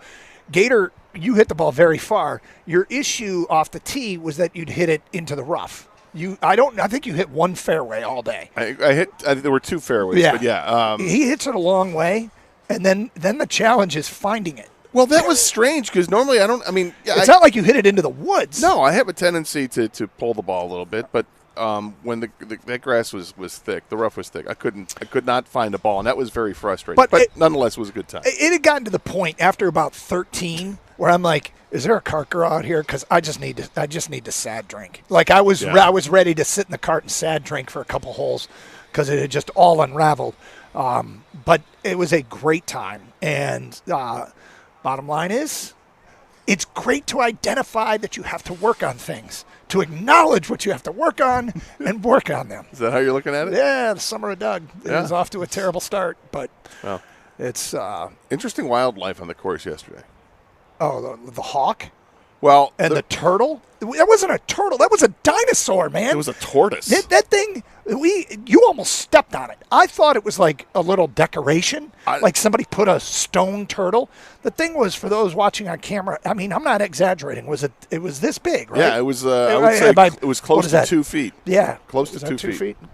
Whatever it is. I said close to. Yeah, it was a massive dinosaur, prehistoric turtle on this course. I didn't see it initially. Like we were over by a tee box, I think on the second or third tee, and then you're like, a gator. I'm like, what? He goes, look. And I looked down after I had sat back in the golf cart. I'm like, oh my God, look at this thing. Yep. And you said I was like within inches of stepping on it. And I don't know, how did I miss that? Yep. That thing was massive. And then later on, I'm trying to hit this shot out of the rough. And there was this overhanging tree, and in the tree was a hawk. Yeah, and a hawk was. What is this? Circling you, like he's just hanging in the tree, and he sounded like a duck. He's making like quacking noises. I'm like, what? Hey man, we're good. I got no beef with you.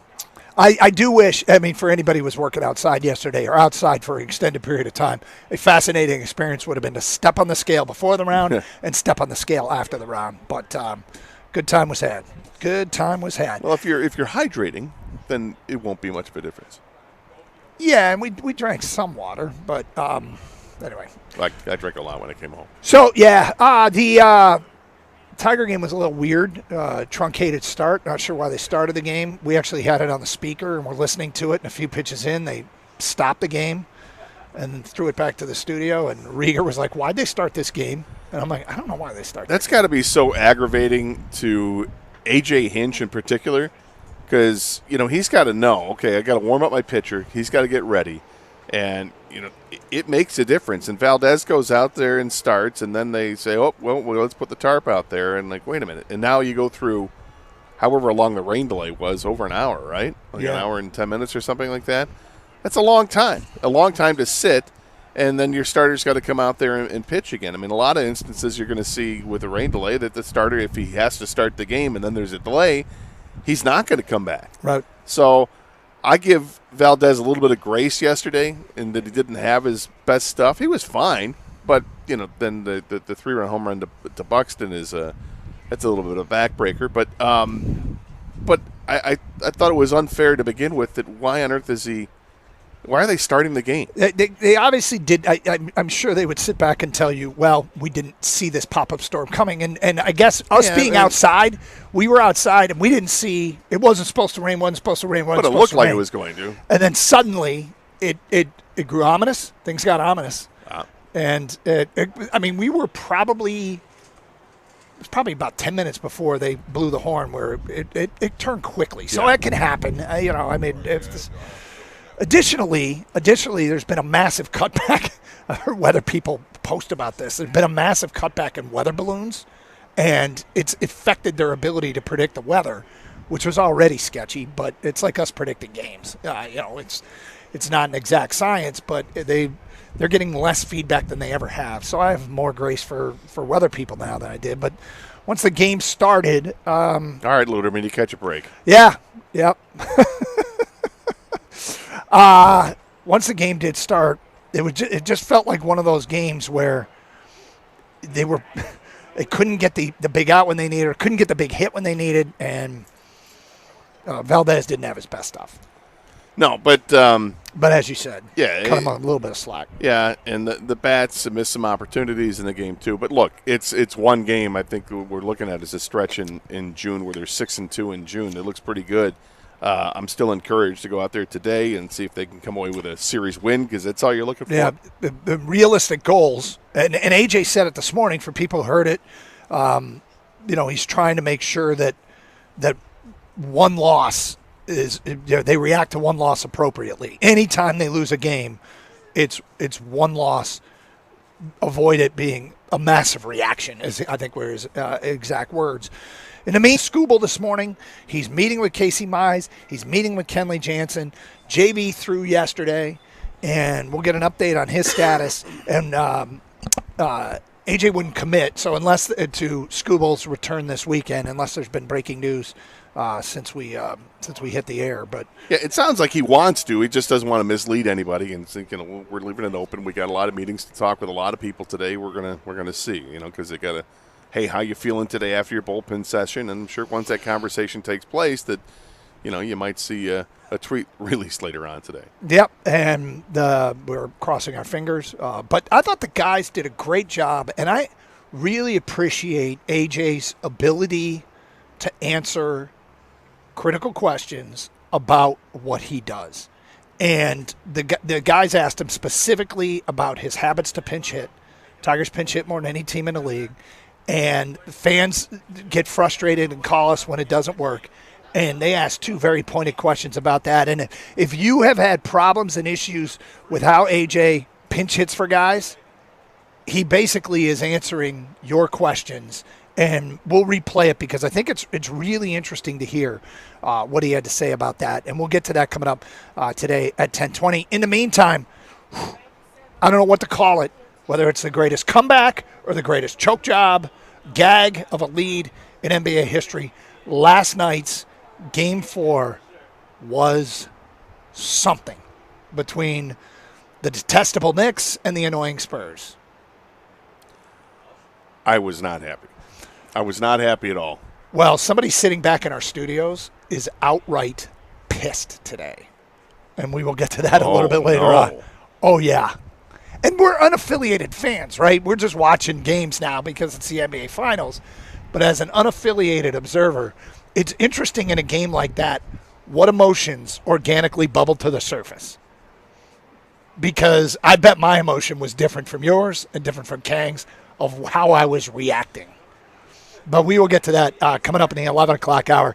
Hey, if you've been critical of AJ's pinch hitting and what he does with his lineups and his lefty-righty stuff, he talks directly to you, and you'll hear it coming up next. Hey, Twin Peaks fans, I want to double down today and talk about the best happy hour in the state. What better way to cure those current gas prices, which are astronomically high, than the awesome deals you can get at your favorite sports bar? And when I hear the specials they offer, it reminds me of those college days and the deals that used to hook you up when you were on a budget. With dining experiences really taking a turn in terms of service and the cost of eating out going through the roof, they've doubled down on happy hour that makes sense for everyone. They call it $5 you call it and $7 Big Baller Shot Caller. If you drink Tito's, $5. Jack, Crown, or Bacardi, $5. Or take it up a notch, Grey Goose, Patron, Maker's Mark, $7. There are many options to choose from at those prices, too. And what makes it even better are food deals. You can really get a shot, a 22-ounce frozen draft poured at a bone-chilling 29 degrees, and the in-house smoked chicken quesadilla, all for under $20. And, of course, the best part is it's all served up by the beautiful Twin Peaks girls. Sports are everywhere. TVs are everywhere. They pipe in the audio, which is a sports bar must when there's big games on. Happy hour runs from 3 to 6 and 10 to close Monday through Thursday. So that's tonight, 3 to 6, 10 to close. If you're watching baseball in the afternoon, if you're watching World Cup tonight, there isn't a dull moment at the Lodge. It's Twin Peaks, eats, drinks, scenic views.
Doug Karsch, Scott Anderson outside Comerica Park. If you want to see our setup, go to twitch.tv or youtube.com, and you can video stream the show and see where we are broadcasting live from on our set just outside, where the big Tigers are. We'll be here leading up to this afternoon's game as the Tigers try and win this series with the Minnesota Twins. Much better baseball of late and much more interesting, to say the least, after a dreadful, dreadful month of May. Much better in June. And look, we usually like to replay the best of what AJ had to say, and we usually do it a little bit later leading into the game. But we thought today he said some really specific things that might allow people to respond to what he has to say, because I think he addressed Gator, would you say it's the number one criticism of AJ? Is people get upset and frustrated with his pinch hitting decisions?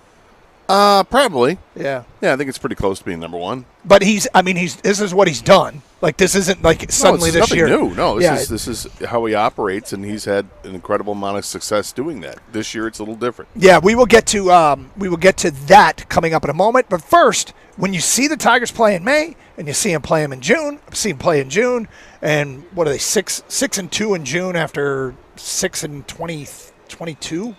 Whatever it was, 5-21 or whatever something. it was, a dreadful May. What is the biggest difference? Here's what the Tiger manager told our morning show.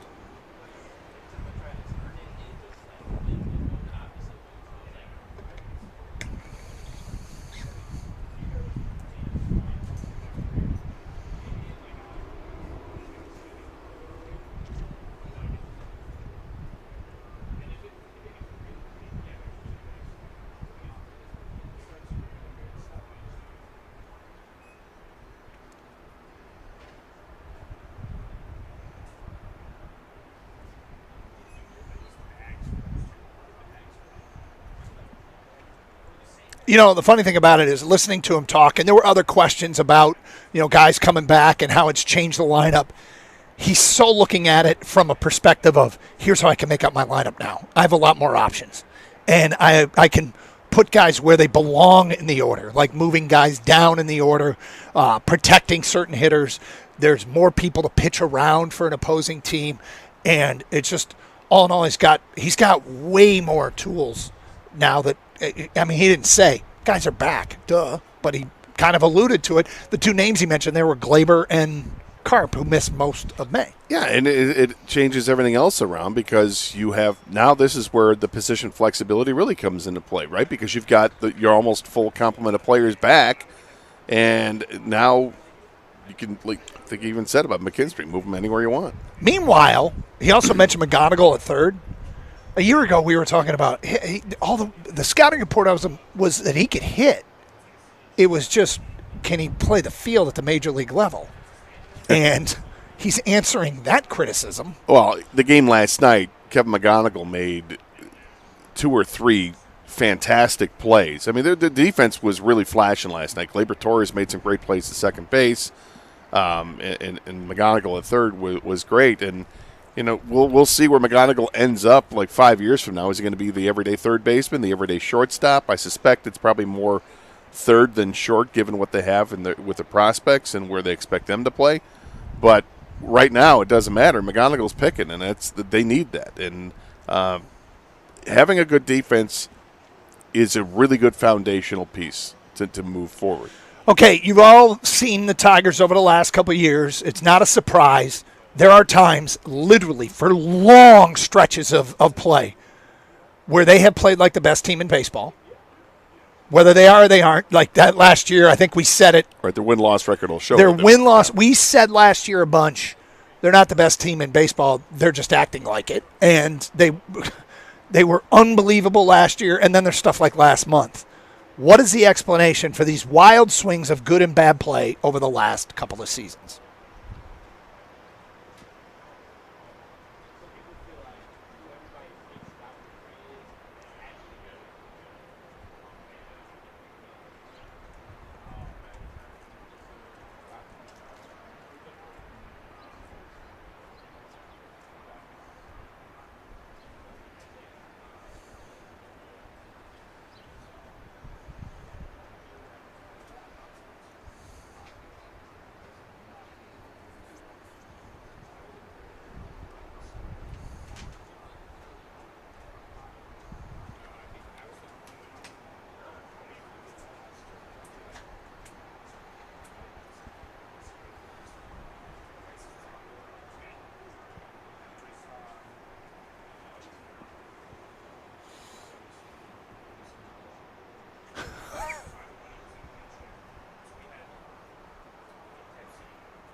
So it's interesting because of course he gets frustrated, but he can't really show his frustration in front of the team because that's just feeding into bad negativity and the negative feelings, and you can't have that. You're trying to bring this team back up, keep things grounded. But, that's an honest moment for A.J. Hinch right there. I mean, whatever cards he was trying to play in May, regardless of the injuries, he was struggling. And his line this morning, trying to not have a massive reaction to one loss, because, they just kept losing in May. Like, whether it was change the pregame buffet or the mojo or any speech or anything, I think he got frustrated. Whatever card he was trying to play wasn't working. All right, let's get to the pinch hit stuff, which is the biggest criticism that we get on a day in, day out basis. Why does he do this? Why does he do that? Just going over some of the numbers here. The Tigers' pinch hit at bats have 85. That is the most in Major League Baseball. Toronto is next with just 72 pinch hit at bats. The Yankees have the fewest with 29. Wow, that's it? Yeah. The Tigers' 85 pinch hit at bats, the most in Major League Baseball.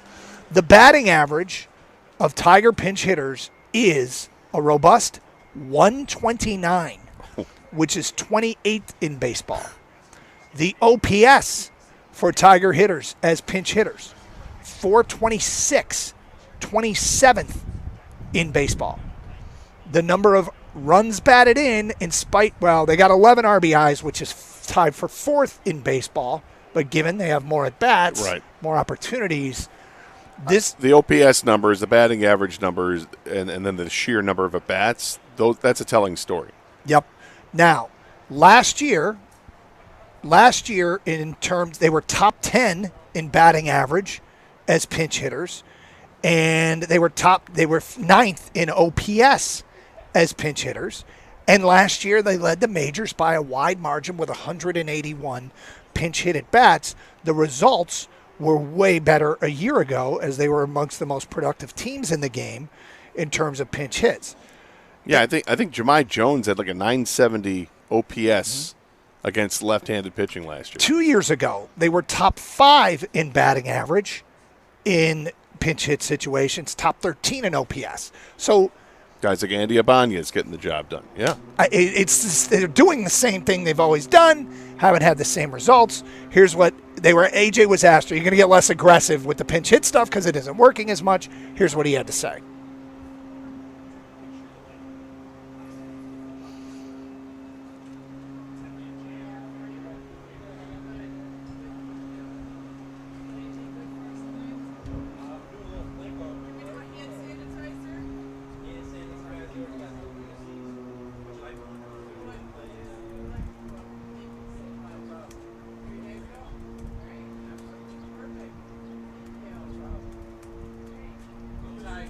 Yes, absolutely. We listen to you guys, yes.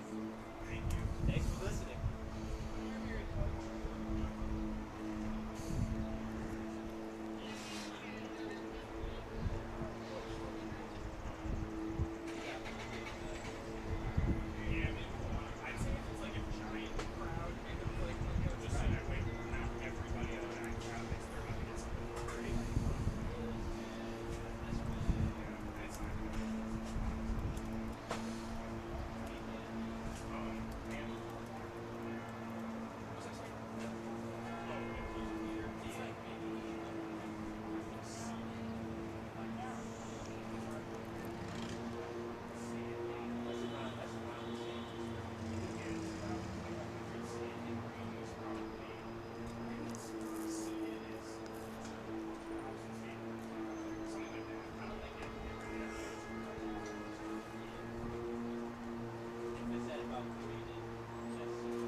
So there's a couple things about that. One is when you understand what he's thinking about, maybe the biggest thing that I like is he added about lefties for them, how much they've pitched lately, he doesn't think they'll be as available today. Right? That's the level of thinking he's doing when he's making out the lineup and making choices. And it's clear they're going to keep doing it. He basically said, now he did add the line, we need to get some production. Translation, yes, I'm going to keep doing it. Guys got to come through for me. But this is like Dan Campbell's fourth down decisions. This is like you live with it, or and you die with it. You kind of got to get. This is who he is. We'll play one more about Jahmai Jones coming up next, and I want your responses, people. Like, does it make sense to you when he explains it that way, or do you just flatly reject it because it hasn't worked as well this year as it has in the past? And we gave you the numbers. It's Carson Anderson outside Comerica Park, 97.1.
All right, it's Carson Anderson outside Comerica Park. By the way, there is breaking Detroit Tiger news as, hey, guess what? Scubal's going to pitch Saturday at Cleveland. There we go. Jason Beck, MLB, is going to pitch Saturday. That's awesome. I think we were expecting the news. I think A.J. Hinch wanted to confirm it, but he couldn't quite confirm it this morning until he met with Tarek Skubal and the rest of the guys. Now it's confirmed. He will start Saturday. So how much time has he missed? 5 weeks? Something like that. I mean, that's incredible. That's modern medicine, man. That's awesome. Good for him that it wasn't a major issue. Yep. And they can get him back and get keep this run going. 6-2 in June. Let's go. Let's win the series today and take over Cleveland. Okay.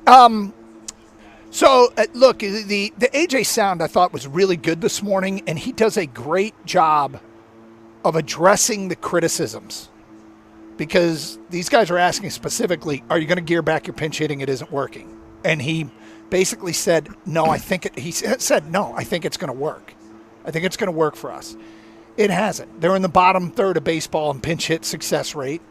They've spent the last 2 years being in the top third in baseball in pinch hit success rate. It is what it is, right? I mean, it's what he does. This is like Dan Campbell on fourth downs. And I will tell you, when it comes to criticism of AJ or Dan Campbell or any coach, I look at something that's illogical. And you do something that feels illogical in the moment, because I don't want to just argue it based upon result, right? The result, you could do something logical and it doesn't work. That doesn't mean it was a bad decision. Like, because everything's not 1,000. You don't bat 1,000. Right. You don't have 1,000% success rate. So arguing the result with the result as the reason why you're making the argument, well, it's a very safe place to be. When you do something completely illogical in the moment, that's where I'll come in and say, this doesn't make any sense. When AJ explains it, he makes it sound logical. He does. It's logical. No, it's completely logical, but I will take issue. And I don't think he'd have a problem with it, but I want to play the other cut before I say what I'm because gonna Jahmai say. Jones is a guy that we've been talking about. His ineffectiveness this year has been over and over and over again. And one of us in particular, not me, has been really critical and had enough with Jahmai Jones. It's nothing personal. No, it's not working this year as much as it has. He was in the great past. last year, and I loved watching him pinch hit last year. And they got a guy down at AAA, a journeyman that they could call up. A bunch of guys at AAA. I know a lot of people want to see Max Clark, Max Sanderson, want to see the kids. Those guys aren't going to come up here to be part-time players. Right. You need to season them until they're ready. If they come up here and are part-time players, A, there's a good chance they're not ready, and so they'll be ineffective, and B, you'll stop their growth Yeah, you're when not they're sitting on the developing, bench. So you go get the veteran 4A guy who's hot. In particular, the guy you keep bringing up is Corey Julks. But Jahmai Jones is struggling, and AJ was asked specifically, what about Jahmai? Because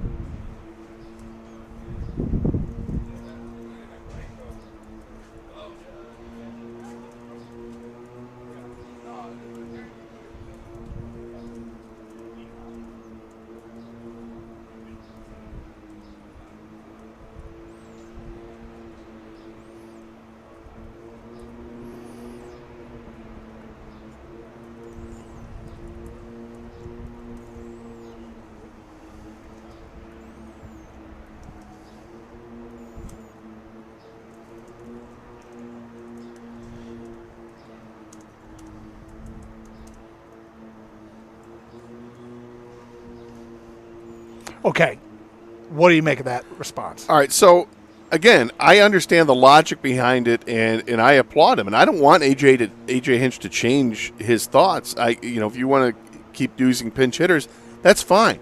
What I'd like to see, because what I want doesn't matter, but what I'd like to see is a change in who you're using. It's that simple. It's not the philosophy. The philosophy I completely agree with. When he talks about, hey, we want an advantage at bat, yeah, okay, lefty for Kerry Carpenter isn't very good, but lefty-righty for a guy who can hit lefties makes sense. Go get a guy who can do that. And right now, Jahmai Jones can't. And so I take two things out of this. First of all, it confirms what I keep saying is that get somebody else to do it. But also, and this is me just reading maybe too much into what he just said, I feel like the experiment with Jahmai Jones is about to end if he doesn't get it done against Cleveland and Houston, because he's going to get plenty of opportunities to show that he can hit lefties because of all the lefties are going to be coming his way. Bingo. He said literally, we need him to produce. And I think that is code for you better start hitting. And I've said this all the time throughout the years. One thing you've discovered is that teams, organizations, coaches are way more patient than fans, and still more patient than media. Like they will let things play out almost across the board way longer, and sometimes they're rewarded for it and sometimes they're not. And an example is, I was thinking back to some of the criticisms of Dylan Dingler over the past couple of years. Can't hit. Well, yeah, and I'm not somebody who's rooting for my own narrative. No, when it comes to I know teams. you well enough to know that's the case. Yeah, and other people are going to be different, but for me, I'm not rooting for my narrative. It's just it's something that's an observation I've made. It's something that I think is in our position. We have to call things out and be critical at times, and this is one of those things. Nothing would make me happier if Jahmai Jones goes 5 for his next 5 with 2 home runs and a couple doubles, and all of a sudden shows that that's the reason why, and that JJ's patience is going to pay off. I hope that's the case, until it's time for him to make the change. But, would I have made the change a while back? I would have. But I understand his philosophy and why he's sticking with it based on a longer track record of what Jahmai Jones has been in the major leagues. But this year it's been different. Either pitchers have adjusted to him because they've seen enough at-bats and the book comes out on the player, or Jahmai Jones isn't the one making the adjustments, or he's just, I don't know. I can appreciate him saying, he hit the ball hard last night, but the results aren't there, and if the results continue to not be there, you're going to have to make a change. So, looking in the mirror, I think one thing, unfortunately, that I get prone to is here you got a guy who's really honest, makes it sound logical, and I'm like, okay, I'm on board, but it doesn't mean it's going to work. Like, I appreciate his honesty a ton. I guard myself against saying because of that honesty, I love the guy. But I feel like he does a great job of opening the window into what he's thinking. Yeah. But look, it's the number one criticism we get of A.J. Hinch. He addressed it this morning with very pointed questions from our morning show. I want to know what you, the Tiger fan, thinks of that, of what he just had to say. Do you go, okay, sold me on it, or you know what, it doesn't matter. It's a bottom line business, and the results haven't been there. And, he is betting that the results will be there. He is betting that they will start to get more production out of the guys the cards that he plays when he plays them. 248-539-9797. Got a bunch of texts on this. Want your phone calls as well. Your reaction to what A.J. Hinch had to say today. Hey, news Skubal back, coming back Saturday. That is the breaking news this morning. A.J. said in the morning show he would meet with Skubal, and sure enough, as we hit the first break today, news was out. Skubal's good, ready to go, and he makes his return in Cleveland on Saturday. It's Karsch Anderson here on 97.1. Hey, it's Doug Karsch for Sarah Chevrolet in Sterling Heights. Buckle up, people, for the summer markdowns on demos. Less than 2,000 miles all month long. Chance to get a great deal. Pay just $199 a month for 24 months on a Silverado 1500 Crew Cab LT 4x4 with $999 down. $199 a month. Go now to 17.5 in Van Dyke and Sterling Heights. 87-SAY-SARAH or saysarah.com. Together, let's drive. With GM employee discount, Chevy lease loyalty in the household, 10,000 miles per year. Demo may have up to 2,000 miles plus taxes and fees with approved credit. Offer ends at the end of the month.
All right, tons of feedback coming in regarding the A.J. Hinch comments about how he handles pinch hitting.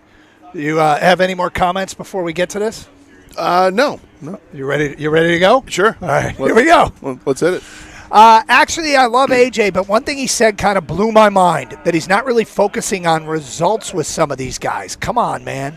That's from an unnamed texter. Well, I think it's not always. Of course, bottom line is results, but I think it's okay if somebody's struggling right now. Are they doing the right things to get themselves where they're getting results? Are they right swing pass, swing at the right pitches? Are they extending themselves? Are they hitting the ball hard and just having some bad luck? I think all that plays a role into why you're going to continue to be patient. And it sounds like that's exactly why he's being patient with Jahmai Jones, because he thinks he's getting some decent at bats from him.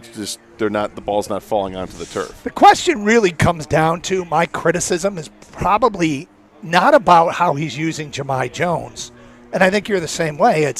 Are we sure he's the best person in the organization to fulfill this role? Yeah, that's it. I totally agree with the philosophy. I think that's one of the things that makes A.J. Hinch great. And here's the other thing, Doug. When you get back Torres and Carpenter, it changes your roster a little bit. There's DJ.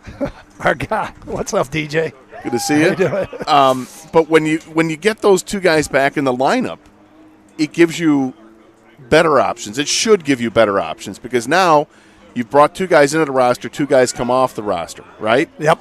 So here we are, but the last guys on the roster right now are Wenzel Perez, Zach Short, and Jahmai Jones. Yep. Matt Vierling, nobody's got a problem with Matt Vierling is going to come in a pitch situation, because we've seen Matt Vierling, deliver sometimes.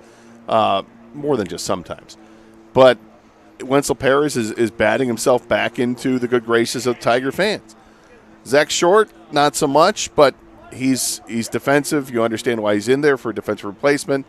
But it's Jahmai Jones is the guy who's there specifically to hit left-handers, and he's not getting it done. And if he's not getting it done, bring somebody up who can have the opportunity to do it. If they're doing it in Toledo, which there are several guys that are doing it in Toledo, led by Corey Julks, as I've said, maybe just give him a chance. And I could be way off base. Maybe there's a million reasons why absolutely not Corey Julks.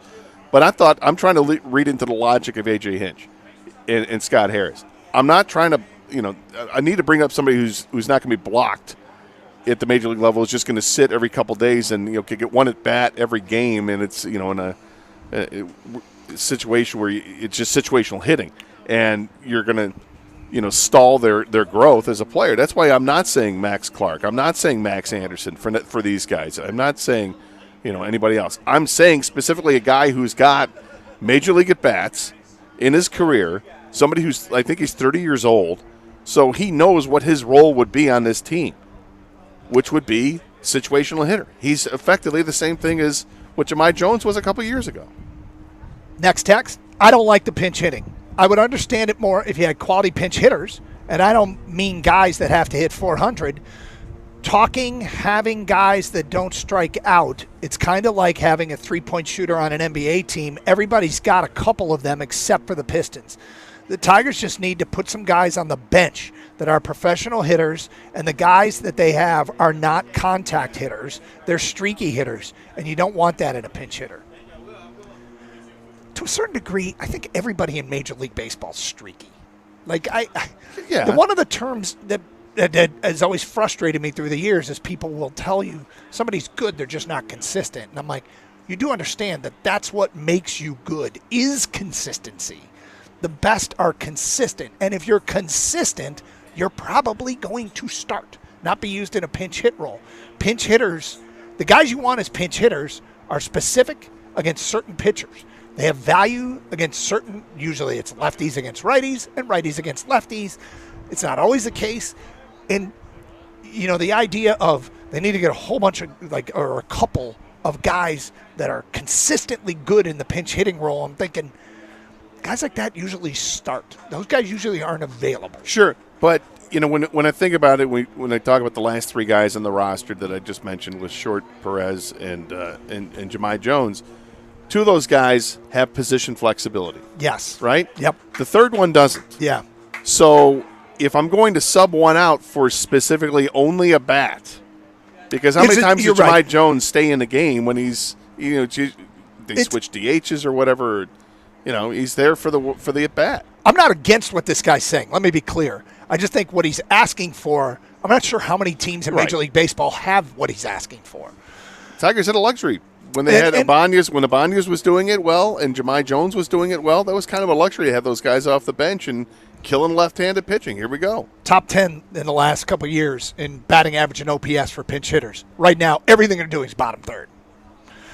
Is A.J. Hinch pitch hitting similar to Dan Campbell's fourth down attempts? People love them when they work and hate them when they don't. We've actually made that point a little bit earlier. I don't mind pinch hitting with a reliable bat, but when is enough with Jones? How long into the year are we going to go with him hitting 150? It's from Brady and Portion. It's a valid question, and it feels like it's going to get answered real quick. When he specifically said we need production from him, and we got lefties coming up against Cleveland and Houston. Cleveland and Houston series where he thinks they're going to see a lot of lefties. I don't know that he basically said 2 series, but Brady, I wonder, to specifically answer Brady's question, I wonder if it's, when do they play Houston? Monday, Tuesday, Wednesday? I think it's Monday, Tuesday, Wednesday next week. Might be a week from today. So you got 6 games. I don't know how many at-bats you're expecting to see Jahmai Jones get in the 6 games. I imagine he may even – I haven't looked ahead to see if they got left-handed starters, which would give you a couple at-bats in a game. But, yeah, I imagine he might get a handful of at-bats here. If he goes 0 for 5 with several strikeouts or unproductive outs, that's the other thing. It's the situation you're in. If you're not going to get on base, have a productive out. And now, in a lot of these times, you may not have that opportunity because maybe there's nobody on base or there's already 2 outs. But I think we're seeing a large enough sample size that it's time to make a move. I keep saying it over and over. Logical doesn't mean it's right. It needs to be the right choice. Oh, okay. Look. Just make it right. So it's guesswork. I don't know what else, if you have logic on your side. That to me is all you can do. You put your guys in the best position to be successful. It's not working right now. There's a long track record of it having some success. Pretty good success. But what kind of comment is that? I don't know, man. Right. I don't care if it's logical. Just make it right. I'm not sure how to debate that. I feel like if you think, because is this person acknowledging, well, what AJ's doing is logical, but I'm mad because it's not working? Is that exactly? I think it's exactly what he's saying. I think, okay, I think we're all on the same page if that's the argument. Yep. Which begs you to say, time to give somebody else a chance. But look, I'm reading into it. Does it sound like Jahmai Jones is going to get another week trial here with a bunch of lefties that are potentially going to come his way? Kind of what it sounded like. Kind of what it sounds like. And we'll see next week. Chuck writes in, good morning. I've heard AJ explain the pinch hitting BS multiple times today. He doesn't make sense. You gave the facts. The right-handed pinch hitters aren't performing this season. It's a big enough sample size. He isn't putting them in the best situation to win. Be smarter, AJ. So the counter to that is going against the logic, right? And that is let Carpenter, let Colt Keith, let them hit again.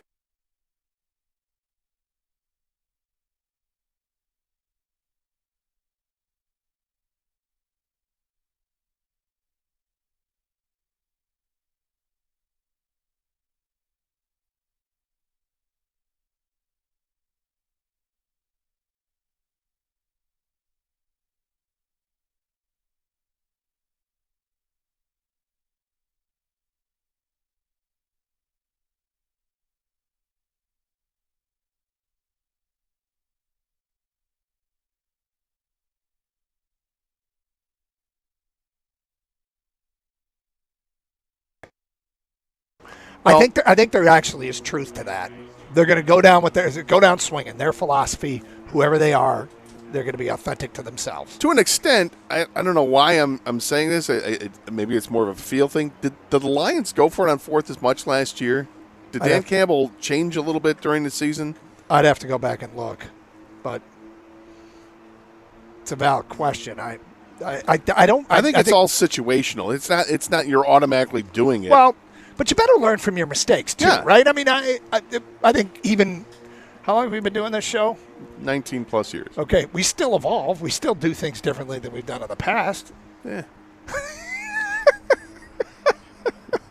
Kang, are we evolving or are we devolving?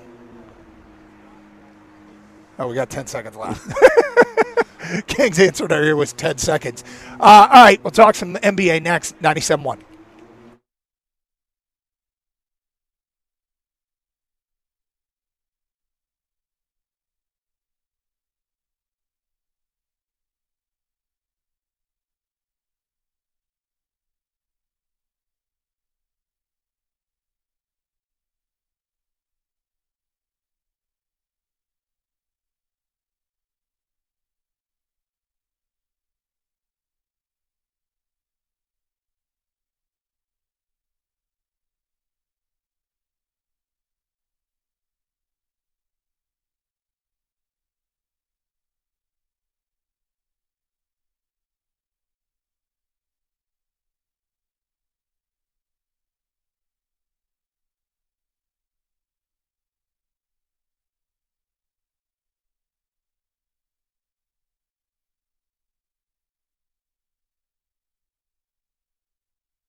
Brought to you by Michigan Lottery. Tigers manager A.J. Hinch announced moments ago that Tarek Skubal is officially coming back. The Tigers ace will make his return to the rotation this Saturday on the road against the Cleveland Guardians. With Skubal coming back, Casey Mize could be right behind him, possibly returning Sunday. All signs also point to Justin Verlander potentially pitching soon as well. With a number of starters getting healthy, Hinch told Costa and Jansen this morning that a six-man rotation could be in the cards in the future.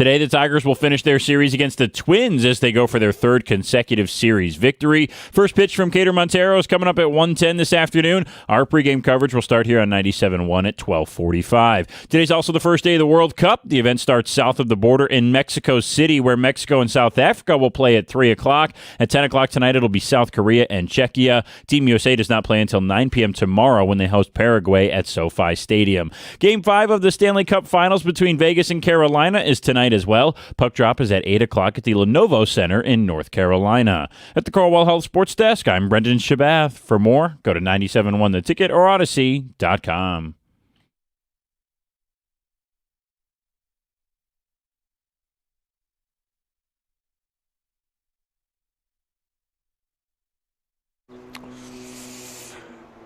All right, outside Comerica Park for the show on a Thursday. Tigers taking on the Twins, trying to take this series. Feels like keep the momentum up. It's not a huge game. I mean, it's I think winning series keeps the guys fired up and makes it feel like they are continuing to climb.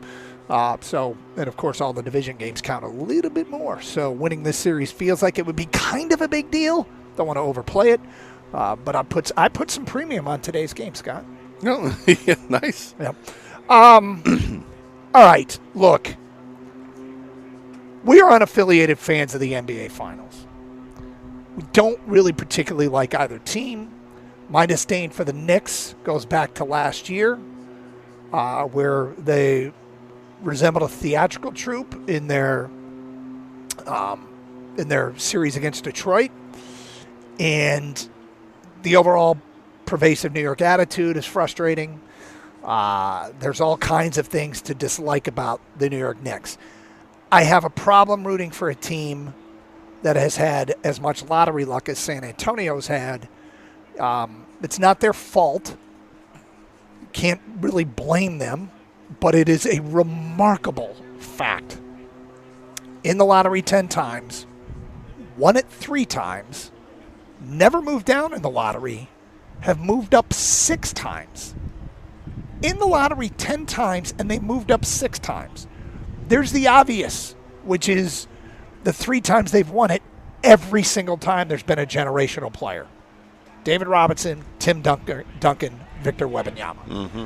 We've won the lottery here in Detroit, and we got a great player, and it's awesome. They've done that 3 times. 3 times.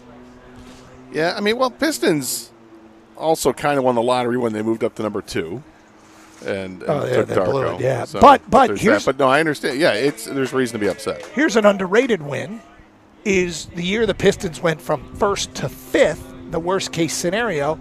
That was a year San Antonio moved up to 4th. They got Stephon Castle, who is a great contributing player to their postseason run. Detroit got Ron Holland, who may be someday. We're not giving up, and I'm not trashing Ron Holland. But that's an underrated, huge San Antonio victory over Detroit. And I don't know that the Pistons would have taken Stephon Castle, but hey, look. So I don't like either team.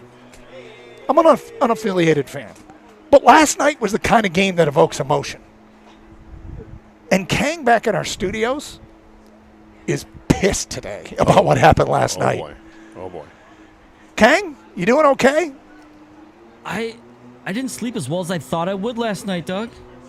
I actually was upset when the game was turned off. Like, upset.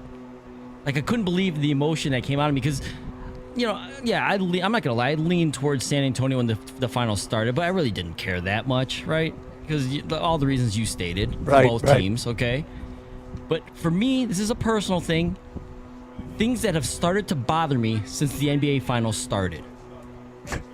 I never loved the Knicks fans, but now they're just obnoxious and uncivilized.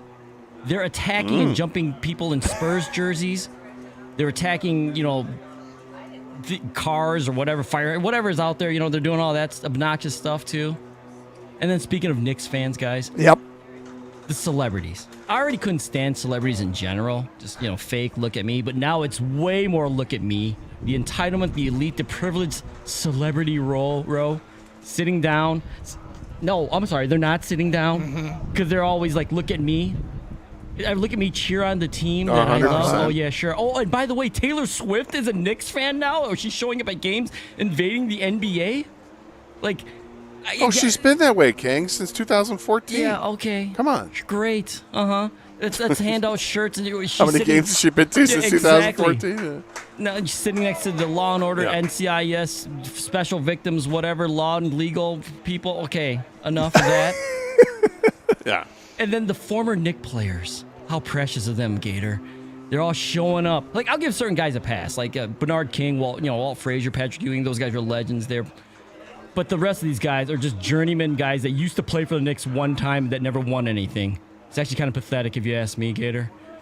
Like, they're acting like they are winning a championship. Oh, by the way, they're allowed to get up onto the court, too, by the way, and point out calls and argue with refs. That's precious. And then on this, I can't believe the last thing is... Yeah. I was a big fan of Mike Breen, to be honest with you. The guy who's calling the NBA Finals for ABC, ESPN. Yeah. But this is like George Blaha calling the NBA Finals if the Pistons were in it. He calls the Knicks games during the regular season. And don't tell me he's not just straight down the middle announcer. Last night, if you were watching the game, he actually used the announcer curse on the free throws to get the Knicks to get back, help them get back in the game. The Spurs were perfect, I think 11 of 11 from the line, and he pulled out the, they're perfect from the line right now. He knew what he was doing. He knew exactly what he was doing. And then they went on to miss the free throw. He wants the Knicks to win so bad. Don't hide it, Mike, anymore. Bang! Double bang. Okay, enough of that. So, yes, these may be just me, okay? I've gone over that. I cannot believe that I feel this way. I didn't think I was going to feel this way, but now 4 games into it. And on top of that, now I don't like De'Aaron Fox. Sorry. This is like, he caught a stray because of how poorly he played in the second half. Oh, he made some awful decisions. The going to the basket with 13 seconds left and a 1-point lead when they could even Gronk know you don't do that. Even Gronk know you dribble out. Yeah. Well, I want to know, is anybody with Kang? Like, is this turned into the most annoying series ever in every way? I feel like I said yesterday on the show that, you know what, I don't like either team, right? Yep. I lean towards San Antonio, but I don't really care about this series. I'm just watching it. I certainly don't want New York to win. Kang echoed everything that I feel about it.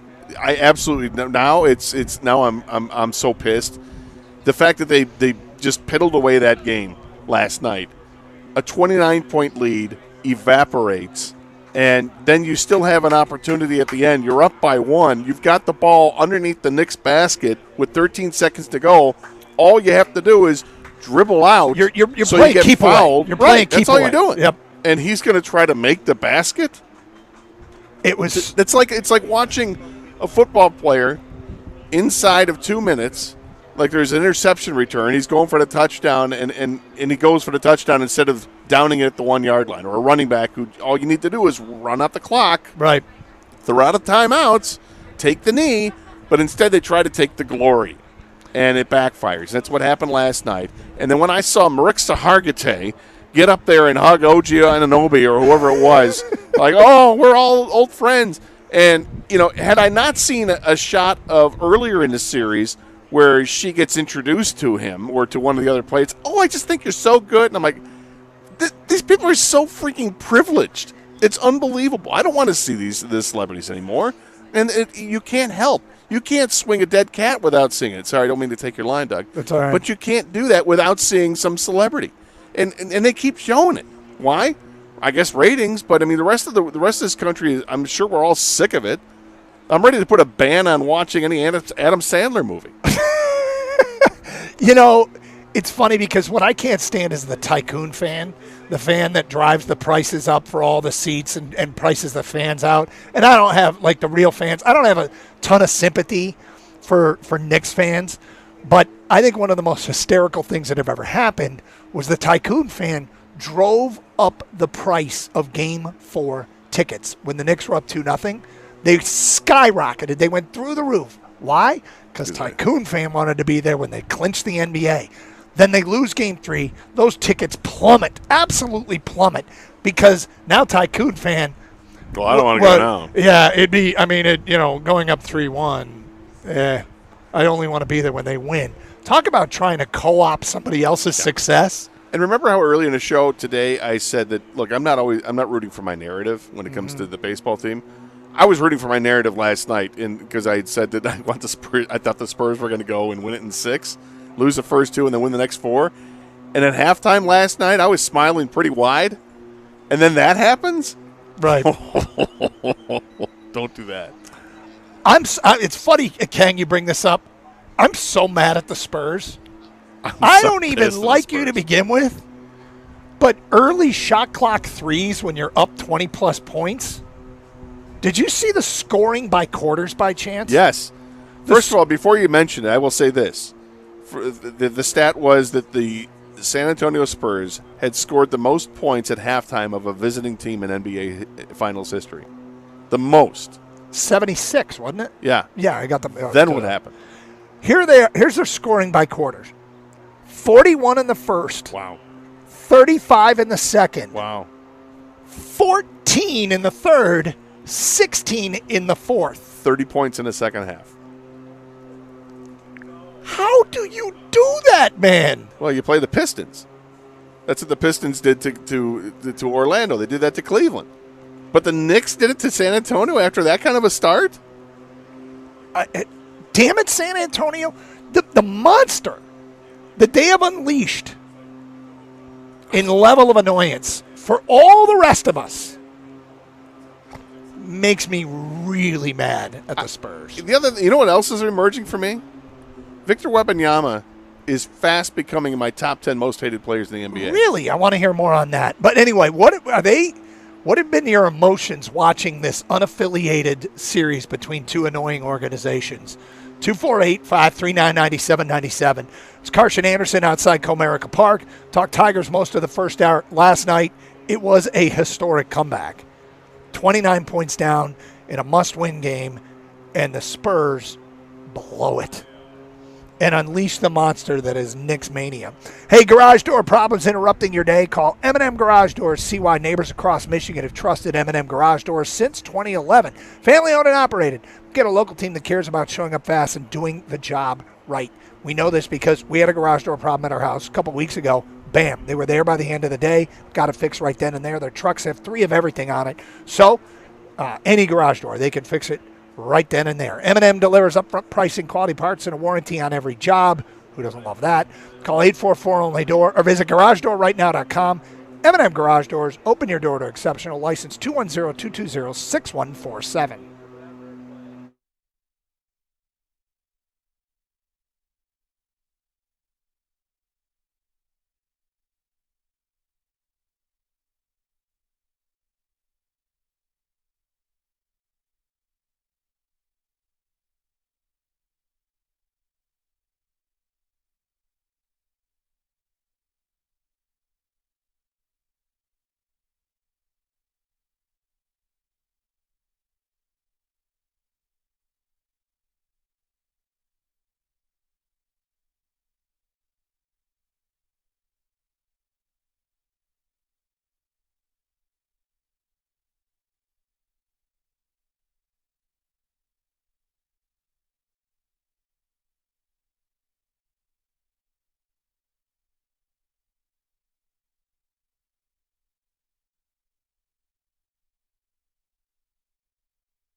kind of part of being a sports fan is welling up disdain for probably unfair reasons, but good God, what the San Antonio Spurs unleashed last night is going to be a monster of Nick Mania, coming from 29 down to win Game 4 last night.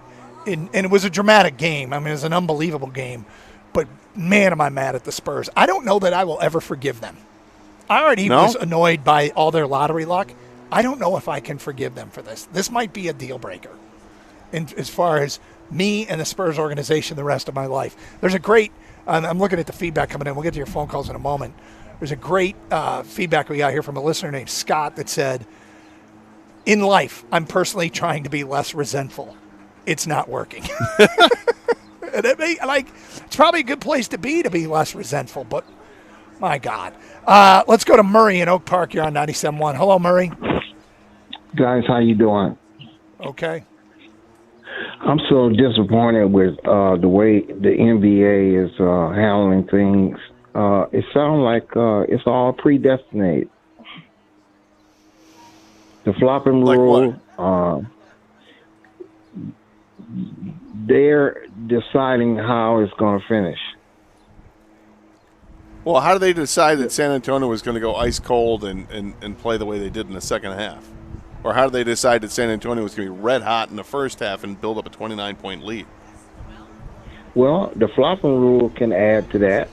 Do you think that's what happened last night? I'm sure it had something to do with the score.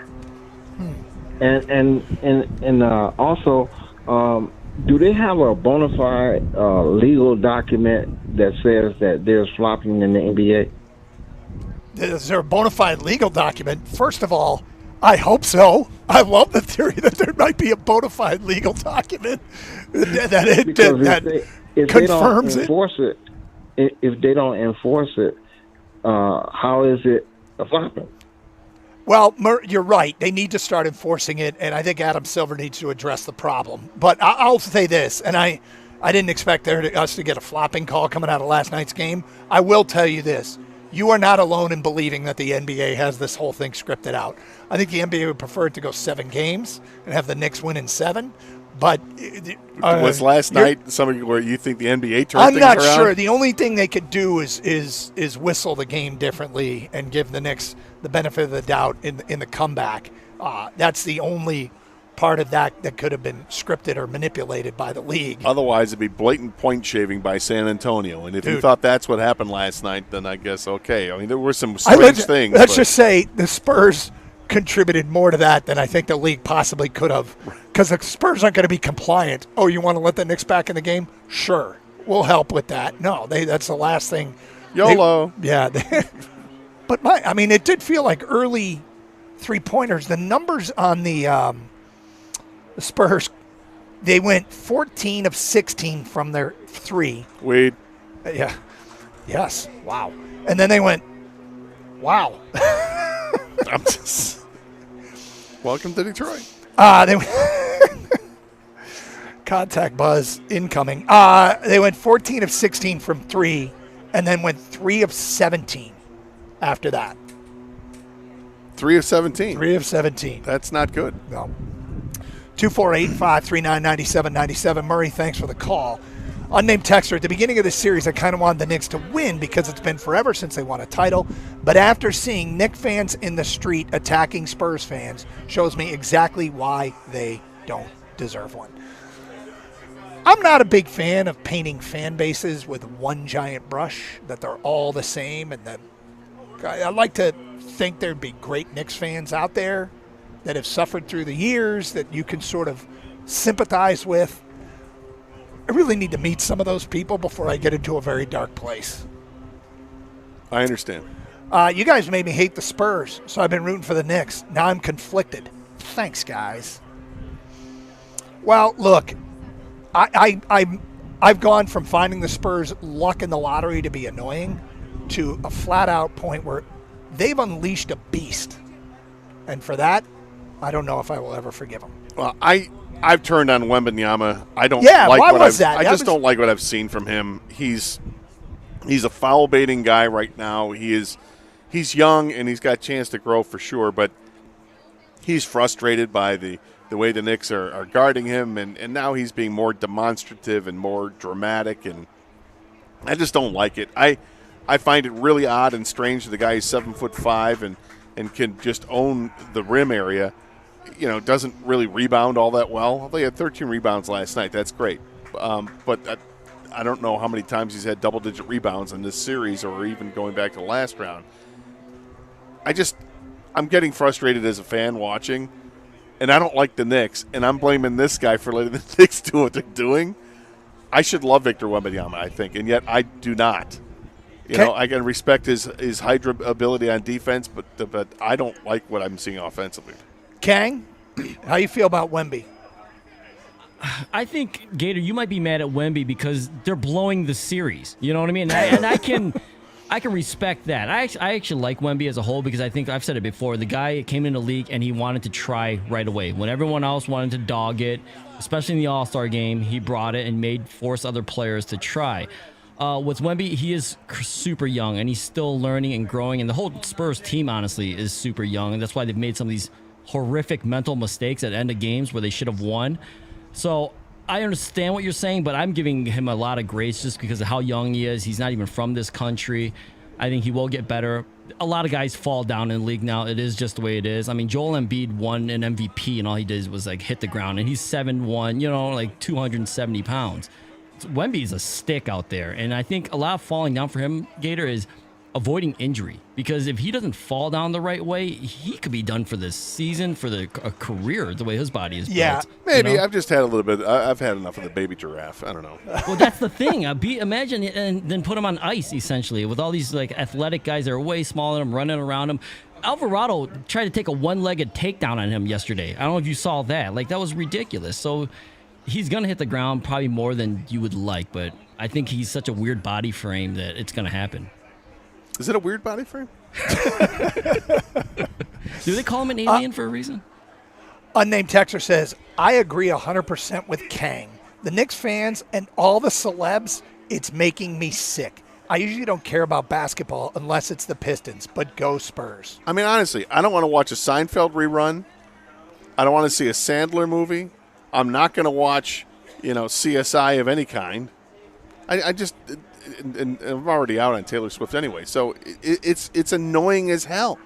Let's go to a crowd shot instead of showing, average Joe fan. They're going to have to focus on the front row, celebrity row. Let me ask you a question. If one of those celebrities, because there's one there that I very much love his work. I mean, love his work, and I know that he would schedule shooting around Knicks games forever.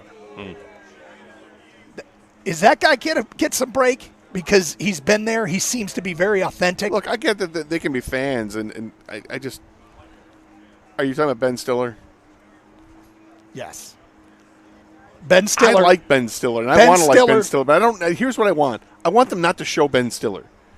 Focus more on Spike Lee, and I can continue. But Spike Lee's the same thing. Spike's been there. He's been there forever. He's been there, and he's done that. But Spike Lee also thinks he's part of the team and goes on the court and all that. And if you were an average Joe fan who spent $15,000 in that seat and you try to do the same thing, you'd get tackled to the hard foot.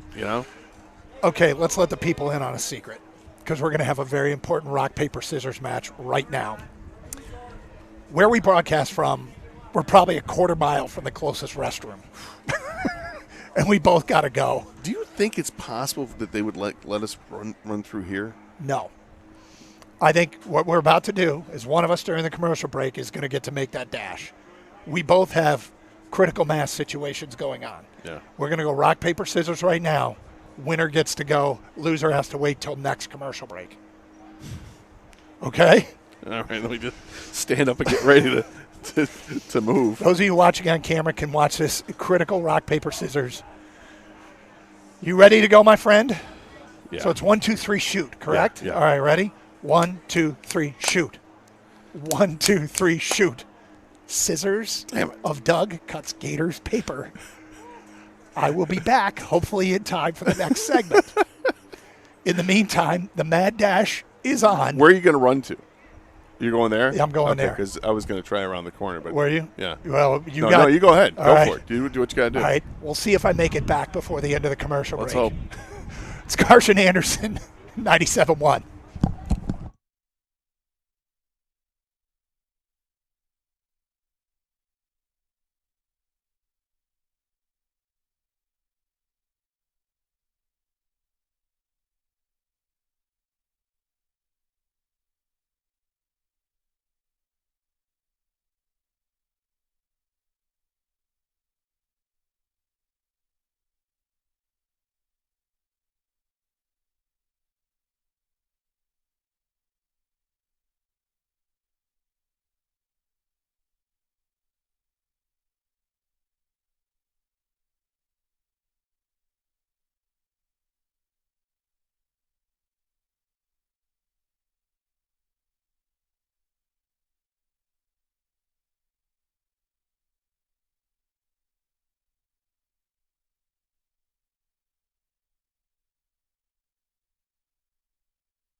As I look to the north, I see a man sprinting to get back.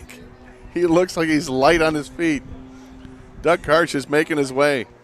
He's taking some fist bumps. And now he is jumping back up on the stage. You made it, but 20 seconds late, but it's okay. I don't know if you're going to be happy about what I have to say or upset with what I'm about to say. Is there a restroom right by here somewhere? Well, I talked to some people over here in security, and they have confirmed that, yes, they would let us in right there to do what we have to do. Awesome. How's your body feel now after? I'm good. Yeah? Yeah. Oh, can you hang on for a second? Just a quick second. Yeah. Do what you got to do. I've been there. I know what you're saying.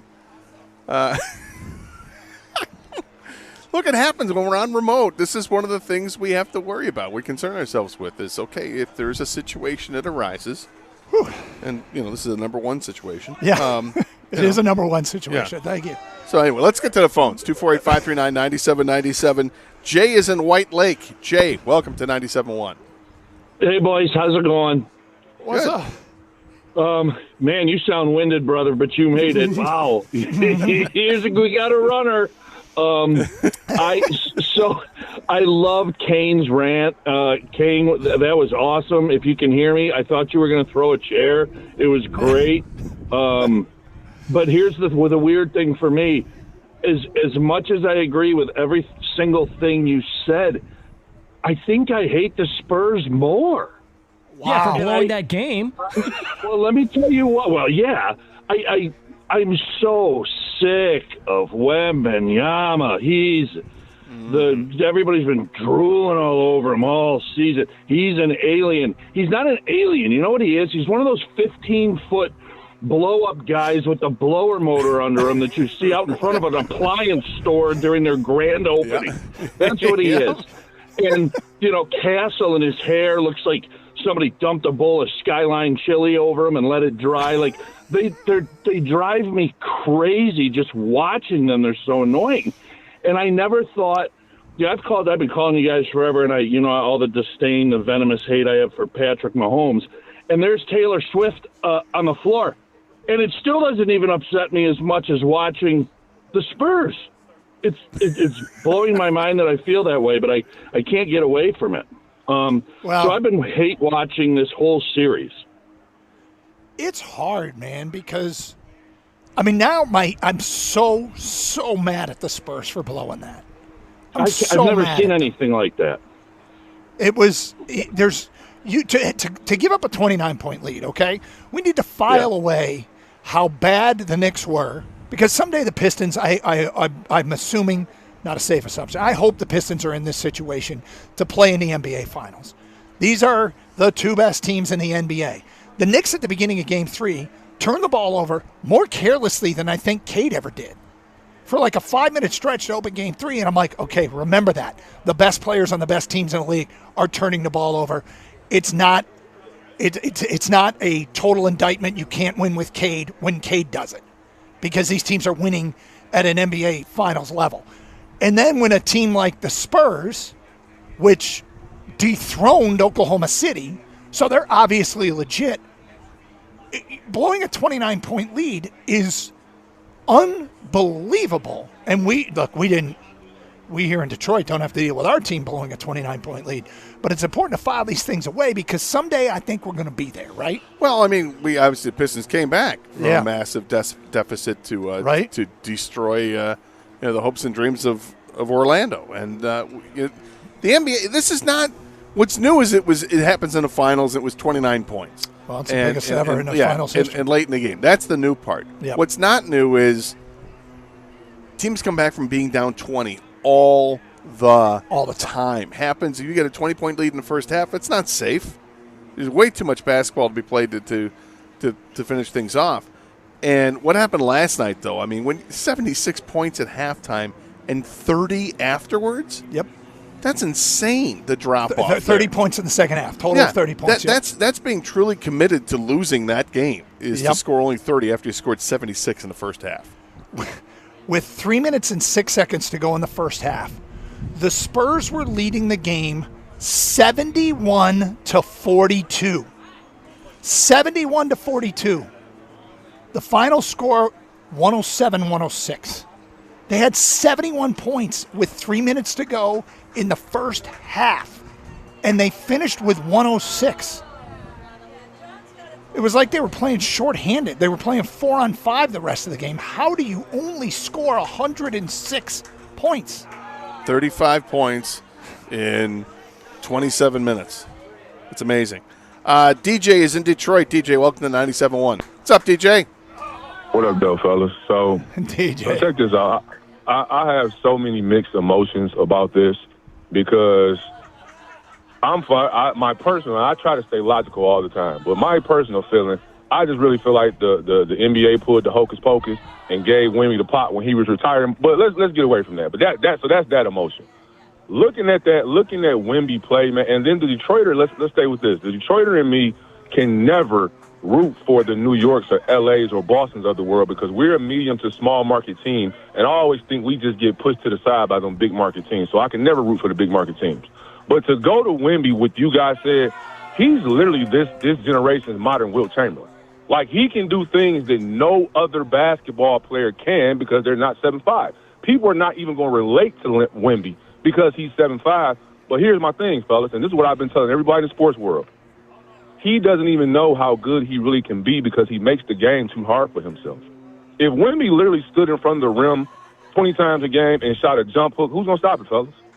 Literally. In the middle of that run, when they scored a 71, if Wemby came out in the first half and just got in front of that rim and shot baby hooks, who's going to stop it?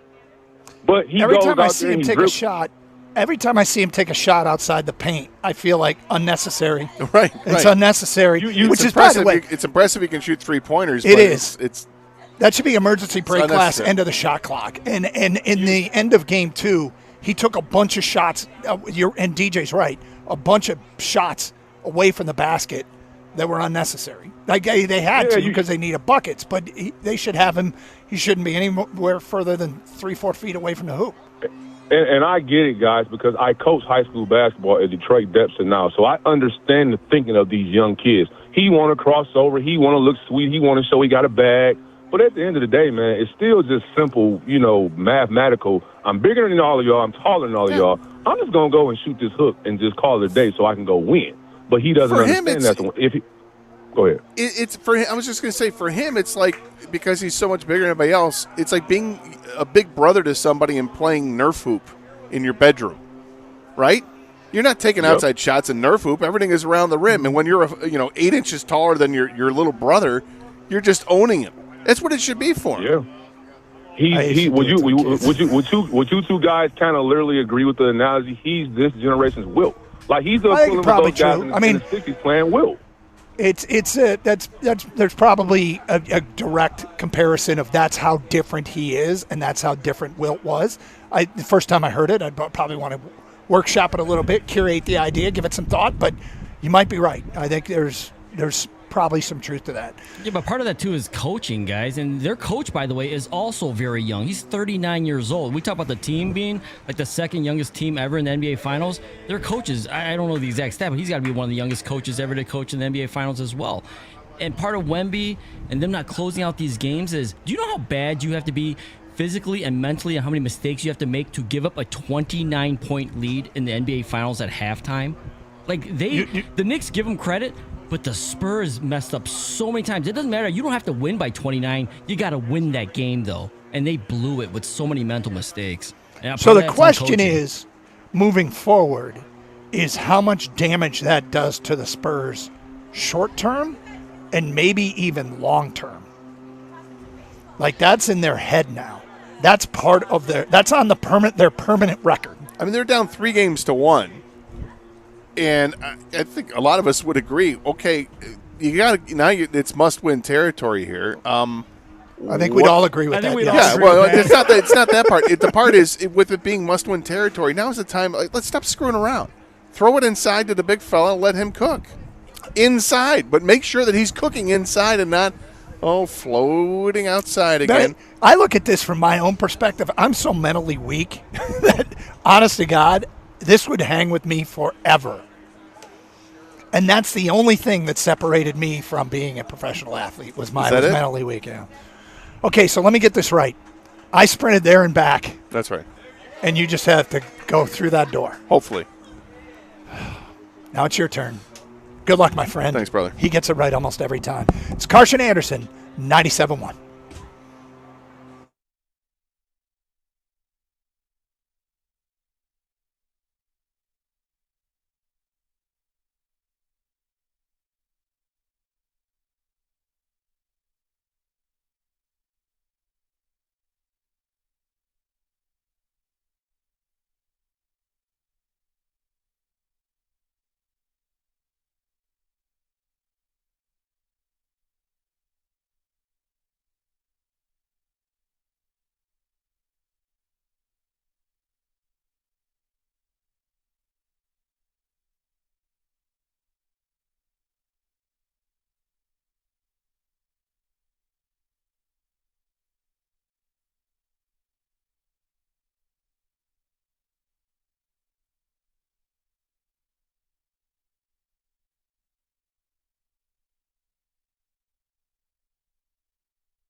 Now I'm mad. Why? You okay? Was that nice and leisurely? No sprinting? No. There was some hustle. Did I Okay. sprint? And absolutely not. Yeah. No, my sprinting days are done. No, all good. We discovered something, though, that we don't have to run all the way over to Hockeytown Cafe down into the basement and back upstairs. If we have to go, there's a door just to our left, and they will let us in. How long have we been doing shows down here? We've done hundreds. We've done a lot. Now, you pointed out, we played golf yesterday, sweltering heat. Both of us were pounding waters. Yeah. So it's kind of the first time we've had this situation. And I kept pounding water when I got home. Yeah. So, Okay, so Kang had mentioned the series, the cacophony of mistakes that San Antonio had to make to allow the Knicks even an opportunity to come back and win that game. And the Knicks made a bunch of plays. But San Antonio's mistakes contributed to it greatly.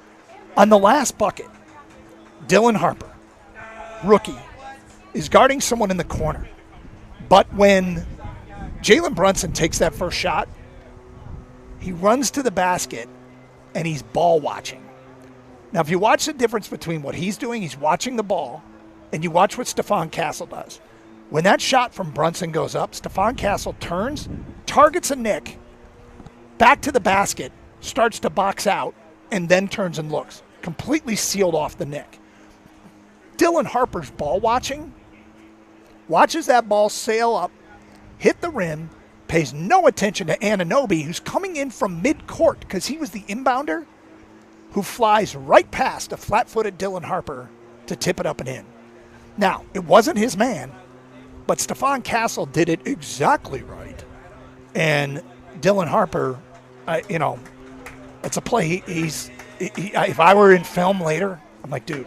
the end of that game is so frustrating if you want San Antonio to win. Yep. Like we do. Yep. You have even you have before that. There's 13 seconds to go. They've got all of a sudden they steal the ball. They've got it and De'Aaron Fox. Fox tries this layup where he's being guarded by two guys and a third guy coming over instead of using his great asset. His number one asset to me is his speed. This is why I love De'Aaron Fox, is because he's fast as hell. Yeah, he's playing keep away. That's all he's got to do. It becomes Sprint a game all the way of down, and instead of taking a shot and knowing that everybody's going to go up and try to block it, turn around. Anunoby, he's pivot. It's a game of tag at that point because Anunoby's just going to try and touch him and get a foul. And maybe he kills another 2-3 seconds, but he kills 2-3 seconds. Then if he makes both free throws, they're going to call timeout inbound from midcourt, and you can foul before they get a three off. Yes, so this is what's annoying because they had that play, right? But hey, they still have the lead. And then the play you described before, because they don't box out, he gets the tip in. Now there's still 1.2 to go. And as they were pointing out in the broadcast, you got a lot of things you can do, particularly when you got a guy who's 7'5", and they don't. I don't know, the ball got tipped, if the inbounds pass got tipped or what, and then the Spurs player can't, hang on to it cleanly and doesn't even get off a shot. The ball, he loses the ball before, as he's going up to try to shoot it. It was just a horrific series of events. And it's a nightmare for the Spurs to live through because instead of being even at 2, going back home to take command of this lead, of this series, now your back's against the wall. You're down 3-1, and the Knicks are playing with a ton of confidence. And, oh, by the way, they know damn well they can beat you in San Antonio because they've done it not once but twice already in this series. Well, Kang, anything else to add? Yeah, I was going to say, guys, the ball was tipped, and here's where inexperience showed up again for the Spurs. So the De'Aaron Fox thing, obviously he should have just dribbled out the ball when Anunoby's that close. And although he's like the veteran of this team, he has no experience playing in big games and finals, though. And it showed on that point. Situational awareness, 0 on that. But going back to more inexperience that cost him, Dylan Harper, the rookie, was inbounding the ball, okay?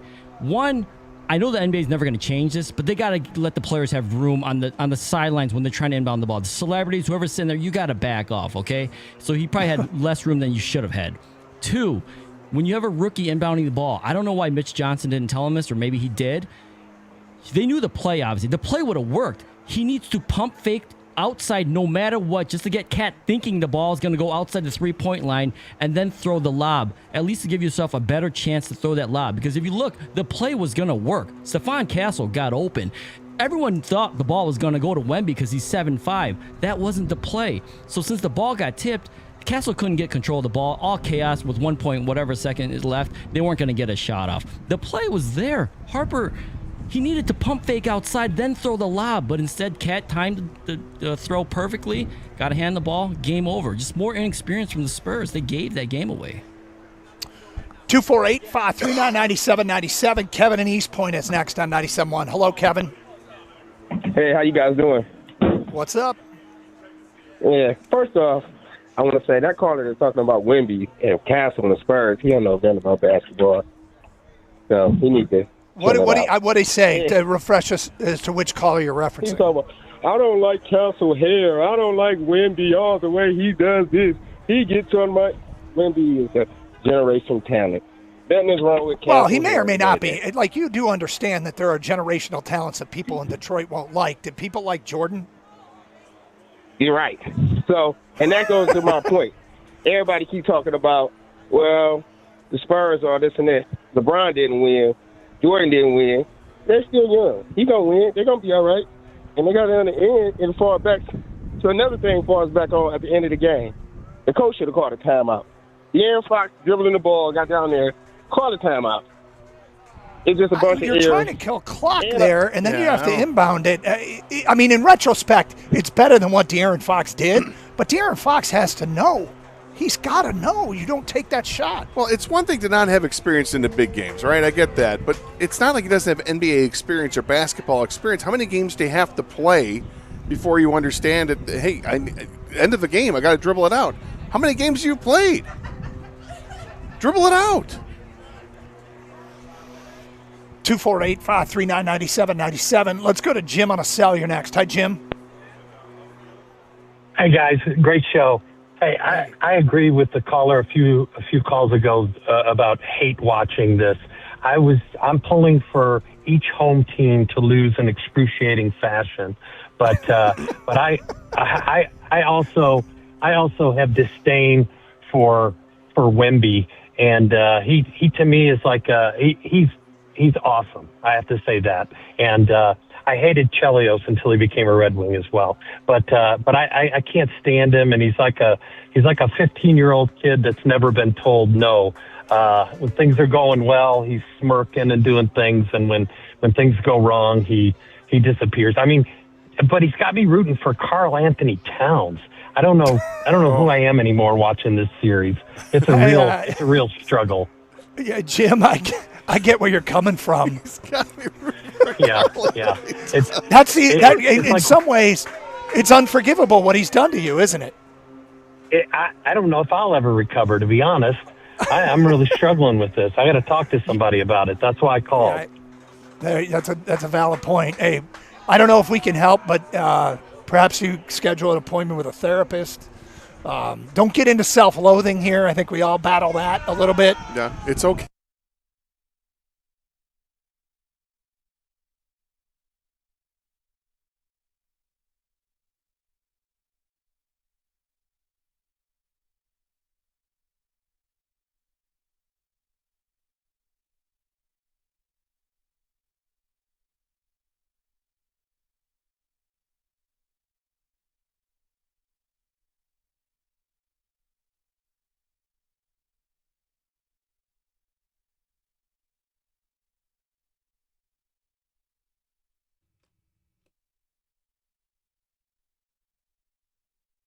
So here's the deal, guys. You're going to get up by near 30 points at halftime. You're going to be historic at halftime with the amount of points you score.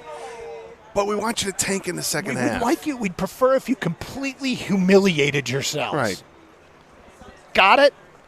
Cool. Right. I mean, I'm all for a good conspiracy. I think they're fun. The flopping thing is a big problem. I hate it, but both teams are doing it. Flopping is, and we had somebody suggest that flopping was part of the conspiracy. No, the flopping wasn't what was going on in the second half last night. The Spurs played strange basketball last night. Not working the clock. Early 3-point shots, as you said. Some horrific turnovers that they had. It just ugly basketball in the second half. All right, if you missed what A.J. Hinch said about pinch hitting this morning, it's good. We'll play it next hour on 97.1.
Brought to you by Michigan Auto Law. The Tigers are getting Tarek Skubal back very soon. AJ Hinch announced today the ace will make his first start since elbow surgery this Saturday in the second game of their road series against the Cleveland Guardians. That'll be Skubal's first start since April 29th. Detroit also listed Sunday starter this weekend as TBD. There's a chance that could be Casey Mize's first start in over 2 weeks. Today it'll be Cater Montero on the mound as the Tigers go for the series win against the Twins. First pitch is coming up at 1:10 here on 97.1. Our pregame show begins this hour at 12:45. And Dan Campbell spoke at OTAs this morning. He gave an update on Lions safety Brian Branch, who tore his Achilles last year. Campbell said they don't have a definitive timeline on Branch, but he is taking steps in the right direction.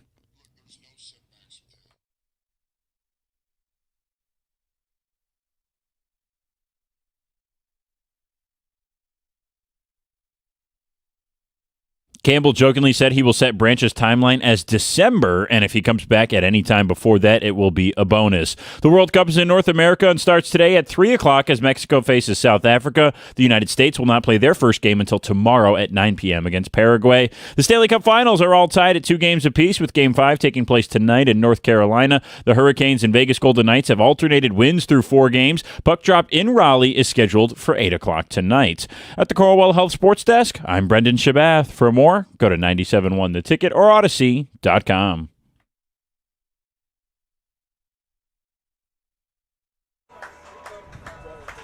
Carson Anderson outside Comerica Park here on 97.1. 80s. Gremlins are out today, and we're hanging in there on what is a little breeze coming through. It's noon. Yeah. Oh, it is noon. The leaf roller finally stopped. They had like a whole crew on the other side. Yep. Today. Yep.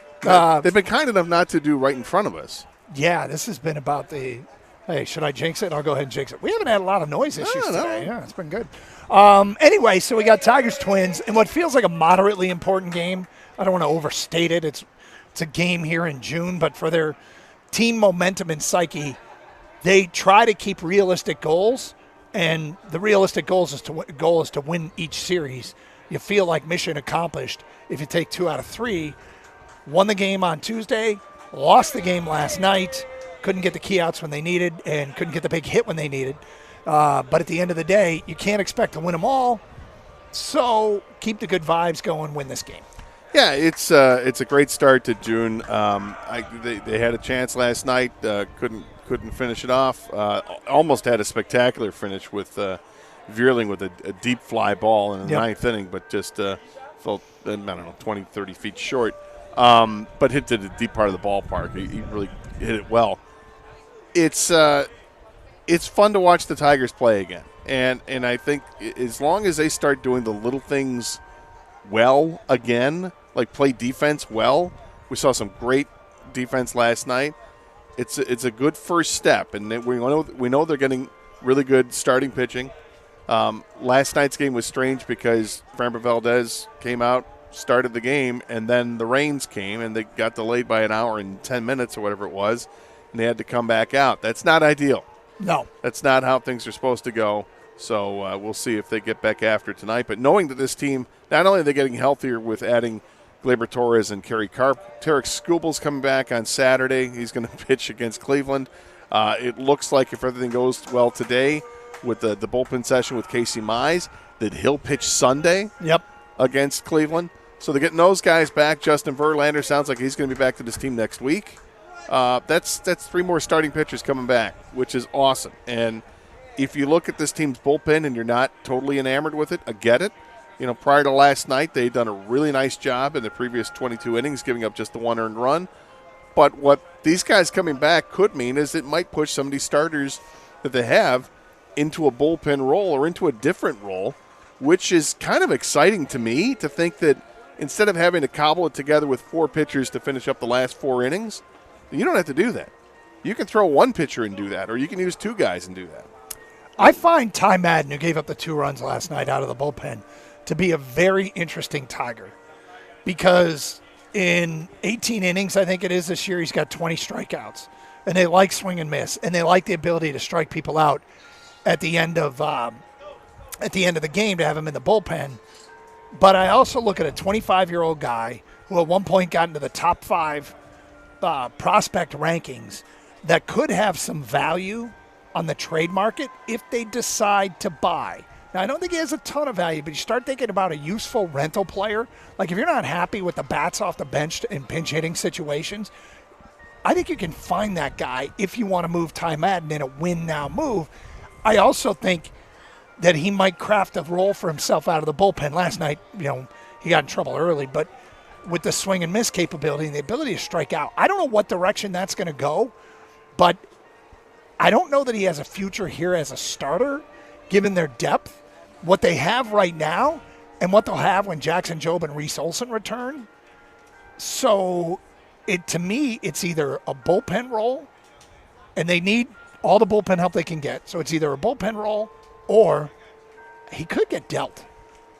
He could be a trade piece. Could be, and I think I don't think Tiger fans would be all that thrilled.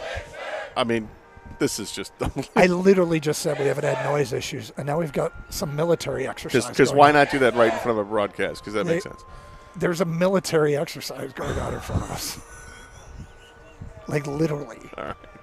Fatigues and everything. What is going on? I don't think Tiger fans going to be all that jazzed if the move they make at the trade deadline is, even though it would be one that they could use, is to add simply another bat off the bench. Right? Yes. And yet, I think it's a prudent move to make if this team is playing well. Would I look at improving any position player? Absolutely. Absolutely. But if in the end of the day, if the move is simply, well, we got a guy who's a right-handed specialist, or a right-hand hitting specialist to hit left-handed pitching. Okay, get ready for it. But they do have plenty of pieces to move. They always have. They've got lots of prospects. And now it looks like they're going to have a ton of starting pitching that they can deal from a position of strength as well. And maybe that just ends up being trading a starter for bullpen arms. Ken, can you hear these people back there with the yes, sir, yes, sir? Yeah, I would like to or is say this just only thank you us? for your service. Could you guys do it over there? I don't know what this is, like ROTC or something like that. Something, but they've decided that it's right here, right in front of us. And no, for people watching online, we're not allowed to turn the cameras. A lot of young people out there. Yes, we're not allowed to turn the cameras and show it, but interesting choice. A little surprising, right? All right, so look, feedback still coming in on how mad people are at the Spurs for blowing that game, on unleashing a Nick monster on the sports world. From an unnamed texter, guys, I feel the exact same way you do. I'm so mad they blew that game. I cannot stand New York fans in any sport. I hate painting fan bases with one brush. It's not fair, but the Knicks fans aren't helping, and the celebrity row isn't helping. Tycoon fans aren't helping with all the courtside seats and the look at me's of the Titans of industry. Bastards. So the game last night, I was honestly worried even when they were up by almost 30. It seemed like every game they're able to get up by double digits. They cannot hold on to a lead. And once Brunson gets hot, it's over. And I can't stand it. They had so many chances to still win that game in the last minute and blew every one of them. Look, Brunson's amazing. He's a great player. But, man, he likes the hero ball, doesn't he? Yeah. How is it possible for a fan base to go 50-plus years without winning anything and still be obnoxious and arrogant? Knick fans. It's from Scott. Why couldn't they just box out last night? Dude, box out, game's over. So Ron Harper, they showed him in the stands talking a lot of mess earlier in the game, and then his boy didn't. It was a tough play, okay? He was coming from the corner, but when you watch the replay and you see OG Anunoby, who was a great player at Indiana, I remember seeing him play and thinking this guy's going to be something special. He had a game last night. Yes, he did. He's had some games. That tip was unbelievable. It was great. Great play. Unbelievable. And, yes, the Knicks came from 29 points down, and the Spurs blew it. If they simply boxed out. Yeah. Or tried to dribble out. Dribble out the clock or not take so many early shot clock three-pointers in the second half. 248-539-9797. Okay, so look, A.J. Hinch was on a morning show. The number one criticism we get about A.J. Hinch is people struggle with his decisions when to pinch hit, when not to pinch hit, and it feels like on multiple occasions this year he's made the call and they haven't worked as much. We ran the numbers earlier. In the last 3 seasons, consistently the Tigers lead the majors in pinch hitting, This year it's no different. I think they got 20 more than the closest team at like 85, I think the number was. In batting average and OPS, they're at the bottom. They're in the bottom third this year. The last 2 years, they've been in the top third. So Hinch's philosophy and what he likes to do isn't working as well. Does he need to adjust what he does?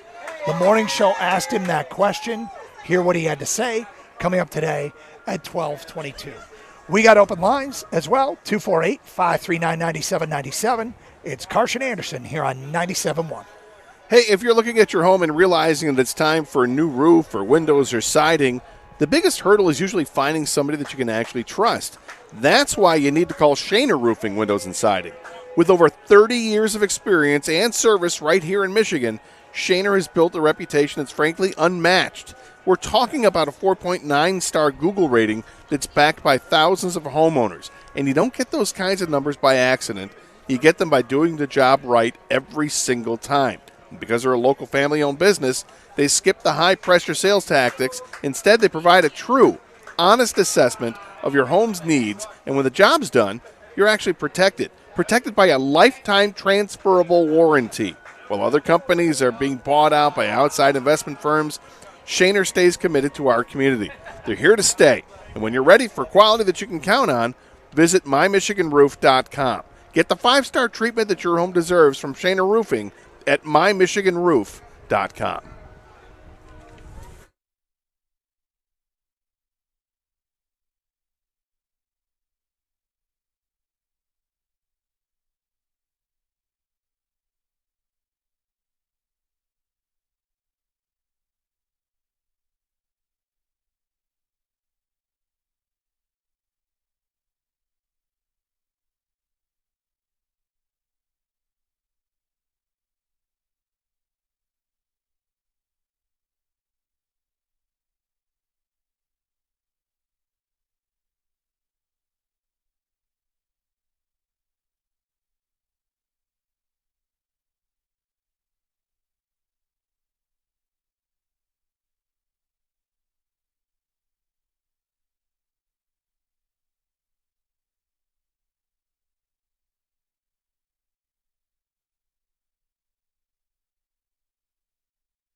Doug Harsh, Scott Anderson, 97.1. All right, AJ Hinch was on our morning show, and they did a great job asking very pointed questions about decisions that he makes, and it's always good to hear his perspective because you realize that there's logic, even if you disagree with it, and a lot of people do. There's logic behind what he tries to do. But with that stated, let's get to the best of what he told our morning show. We start with this. What's the biggest difference between May and June? Here's what the Tiger manager had to say.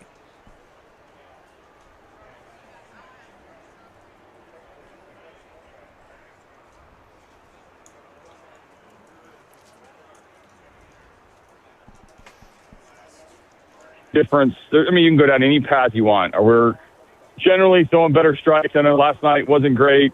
Our offense does sort of round out a little bit when you have Glaber get on base and Carp has the big swings, and it just feels a lot better to have a longer lineup.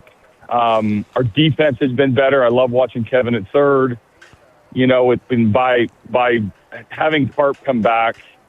We have an extra outfielder, so I can move Kinstry around a little bit and make Kevin be at third, and Z-Mac and Shorty can be at shortstop. And so things are syncing up a lot better the way we planned.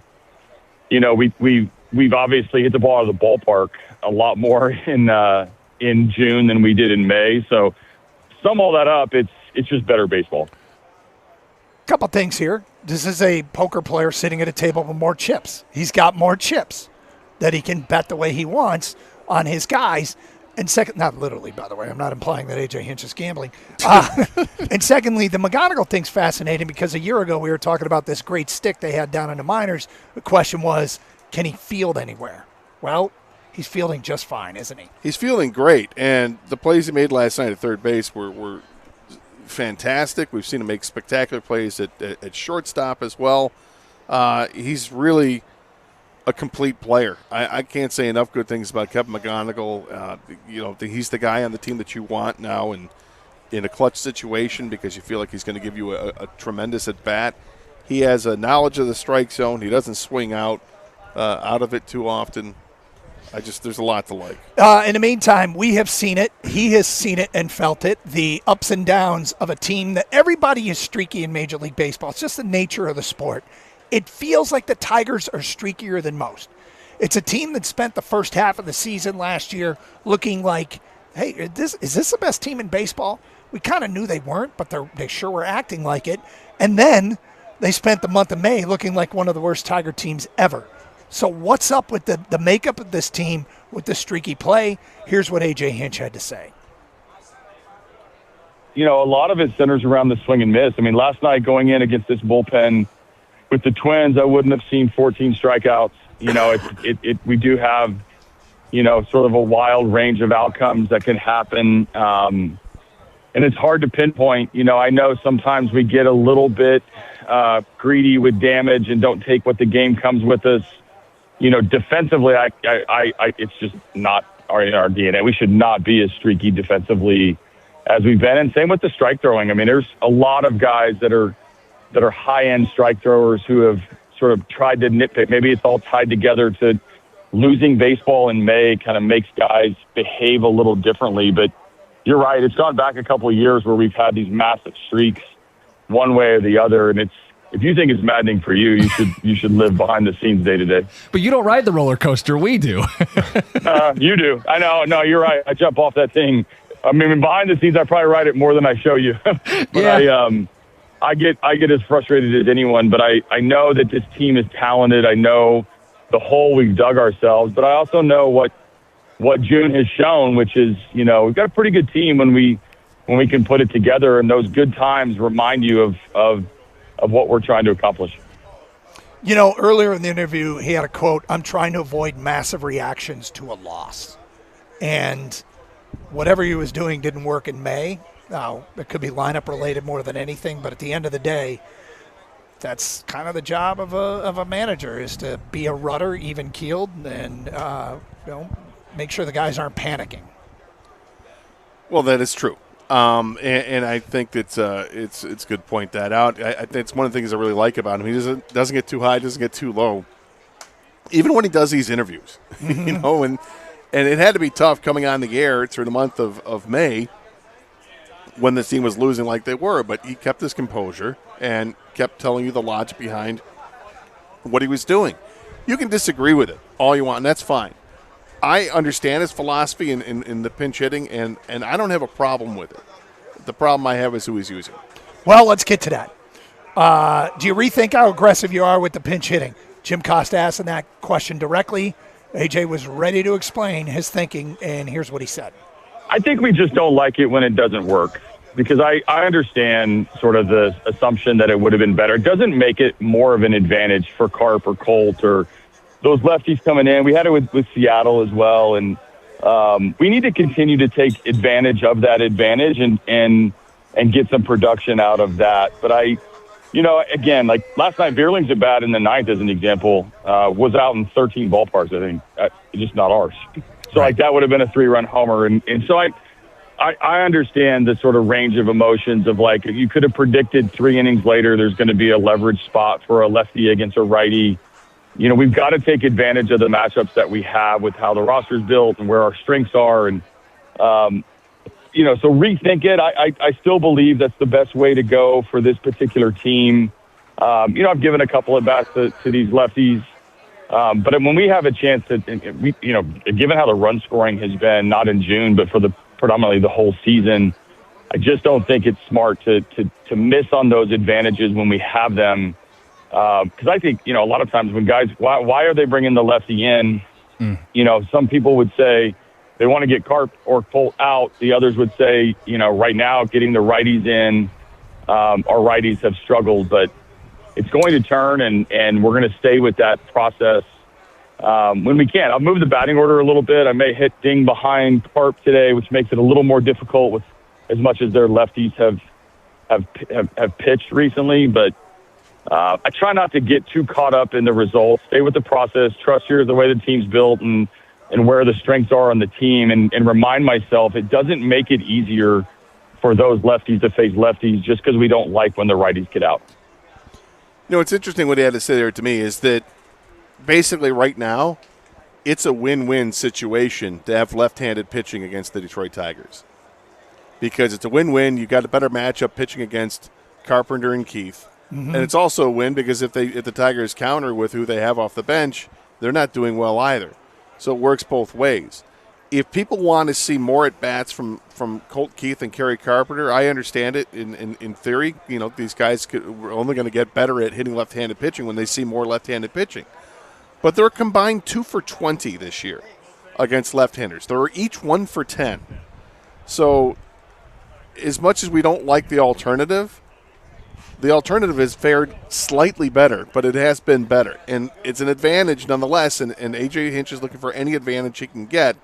But I think he's going to have to start looking elsewhere for an advantage. I mean, the one thing we have to remind ourselves is while Kerry Carpenter and Colt Keith are amongst probably Detroit's more reliable hitters, in spite of Keith's struggles, he's not a weakness. He is what he is, right? He's only got 7 runs driven in this year. That's crazy. He plays most games. He's had good bat-to-ball skills, too, but he's having struggles this year. But those guys are getting pinch hit for because they're not Luis Arraez, right? They're not guys who are great.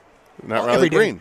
They're not Riley Green. They're not Shohei Ohtani. They are what they are, and he's trying to keep them in situations where they can continue to be productive, and it's working in some guys' cases than the other, more so than others. The overall pinch hitters for the Tigers this year have been dreadful. They've hit 129 with a 426 on base, or OPS. The one thing that's crazy, though, is pinch hitting in general. The reward for it, I mean, the best team in majors in terms of batting average is Tampa.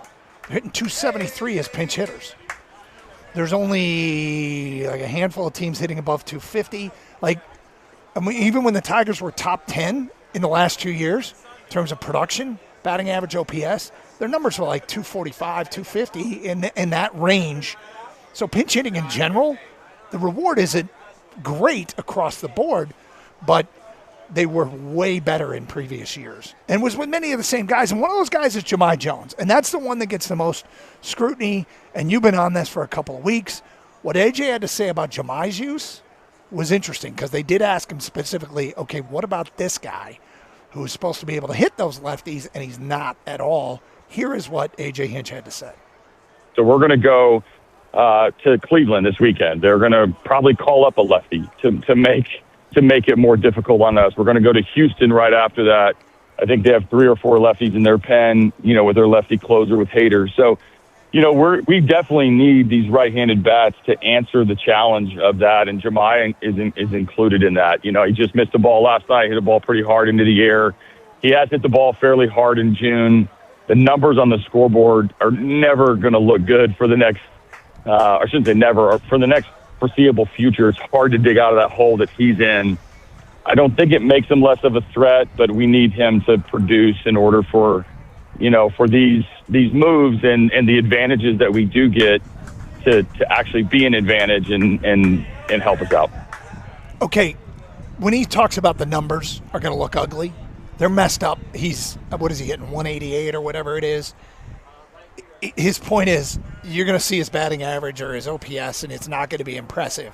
He's focused on what he's going to do next. Yeah. But it was interesting that he pointed out all the left-handed pitching they're going to see in the next 2 series.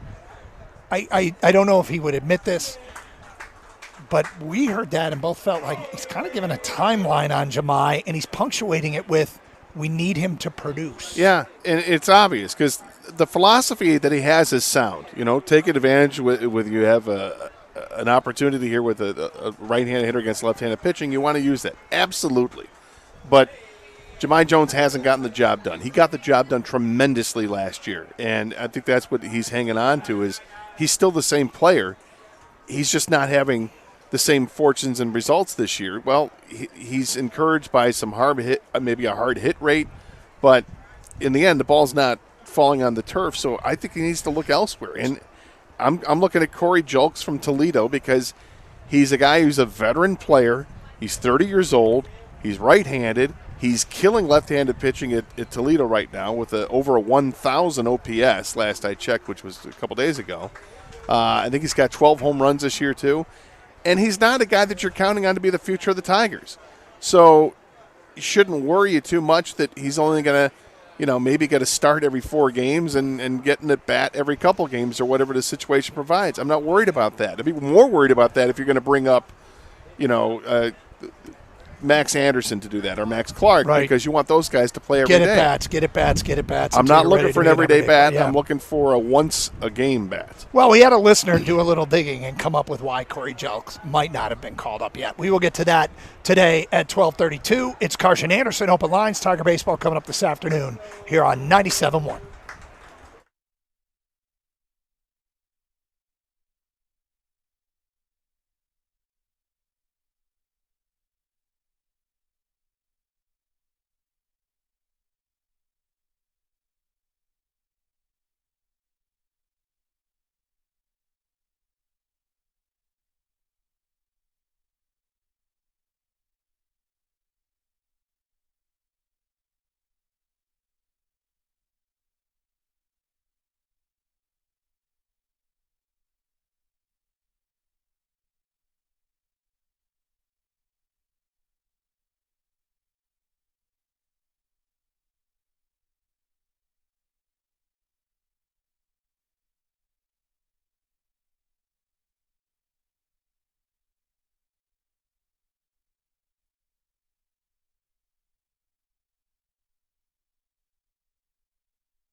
All right, I mentioned before the break, a listener, Michael, tweeted us on the subject of Corey Jelks. I heard from the guys at Tiger Minor League Report that he has trouble on breaking pitches. I actually asked him about it on their live chat Monday night.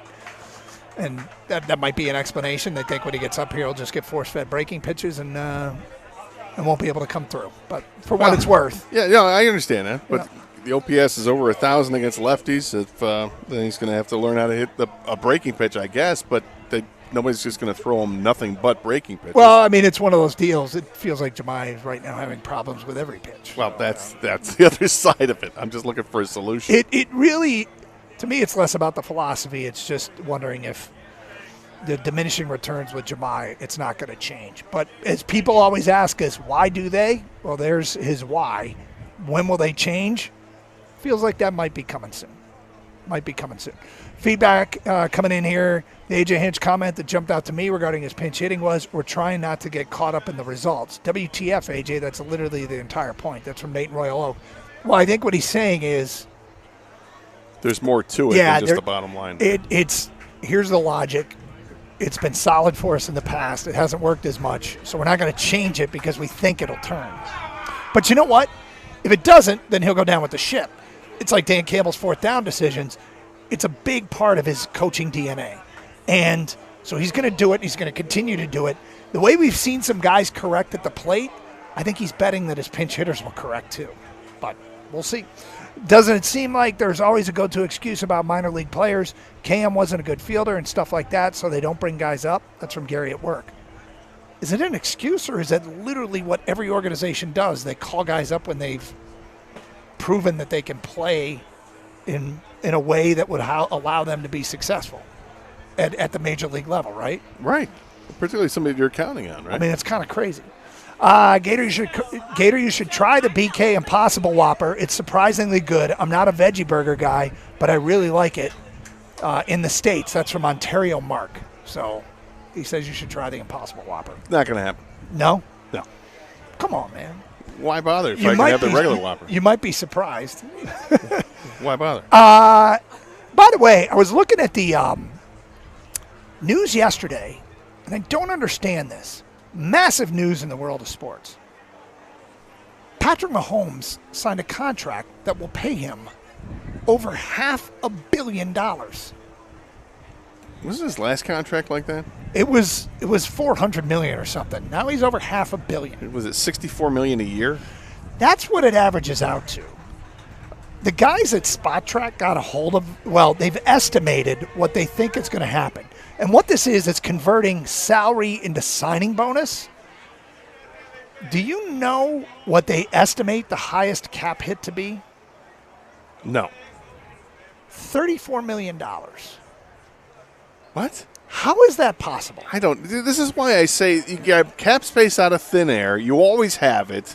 You're never really against it because you can find ways to manipulate the cap. And if I had been more adept in mathematics, this is where I would have. This is where you should go into a business, because if you can figure out how to manipulate the cap, you're a good man or woman. You're going to go far. I feel as though at some point we should. I need to go back to school. I need to go back to college, and I need to figure out the cap. So that's my next thing I'm going to do. I think I'm going to go back to college and learn. Is there a cap class? I need to take a cap class to understand how that's possible. Now, maybe their estimates are wrong. Maybe when they get the numbers. Kang, do you have any idea how he can have a deal over $500 million, but the highest cap hit is going to be $34 million? Nope, and that's why I don't have that job. Because if I did, then I would apply for a job as well. Yeah, Gator, you're right. If we knew how this, that's why those guys, they're very important for teams, right? The capologist guy, that guy is really, really important. And if they figured out how to do it, and it's not against any rules, then they're going to continue to do that. I just don't know how it's possible. Now, personally, do I think Patrick Mahomes' best years might be behind him? Yeah, I actually do. And I think what happens in sports oftentimes is players get paid for what they've done, and not what they're going to do next, I wonder post-knee injury if there's going to be diminishing returns with Patrick Mahomes. I think there will be. Look, guys get older, they get hurt more often, and then they start to decline. It doesn't mean he still can't play at a high level. Right. I fully expect to play at a high level, and it's obvious that they're trying to win as much as they can the next couple of years here, and that's what this does. When you redo a contract, it means you free up money in the short term so they can go out and get players to win now, and that's exactly what they're going to try to do. Yep. But I guess we'll see how it plays itself out. In the meantime, we played the Dan Campbell soundbite in the update there, saying there's no setbacks with Brian Branch, and they're feeling decent about his progress. Is an organization and a team that could use some good luck on the injury front, that would be some nice luck to have, is to have him come back. I'm worried about diminishing returns coming off an Achilles. That's the new knee. That's a hard thing to come back from. And I'm concerned that the Achilles also will you get diminishing returns with Brian Branch. Well, I understand that too. And look, when you hear that there's no setbacks, that's all you really can expect to hear at this point. Just no setbacks. And we didn't have Kang with us yesterday. Kang, you had your daughter's last day of school picnic, correct? Yeah, for the youngest one, and the other one just had her last day of school for the year. So both were done yesterday, yeah.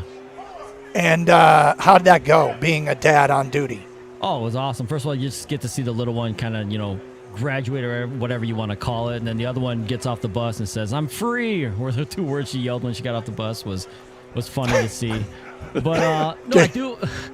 It's a long school year, and I do want to give a shout out to all the teachers and all the teachers' aides and the administrative staff and even the bus drivers, because I feel like it's one of the most undervalued, underappreciated jobs in society. And if you can, we'd like to give a little thank you card with like a gift card or something like that to all the people that helped raise your children. It's just like the most important asset we have, right? So I just want to give a shout out to all the people that worked in the school this year. Good year, and we'll see you after the summer. Well, two things. I'm free as they get off the bus is such a kid move. And Gator, I have a feeling like that's something you would have yelled back in the day. Probably. Yeah. Yeah, I did think I may have actually uttered those exact words. And secondly, I know my wife appreciates the sentiment, her being a school teacher. And yes, it's a profession that is undervalued, under-rewarded.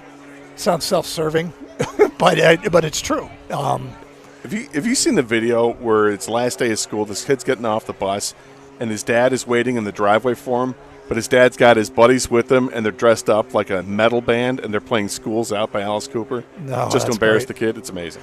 All right, thanks for listening, everyone. Thanks to our crew down here. We'll do it again tomorrow. Tiger Baseball is coming up next here on 97.1.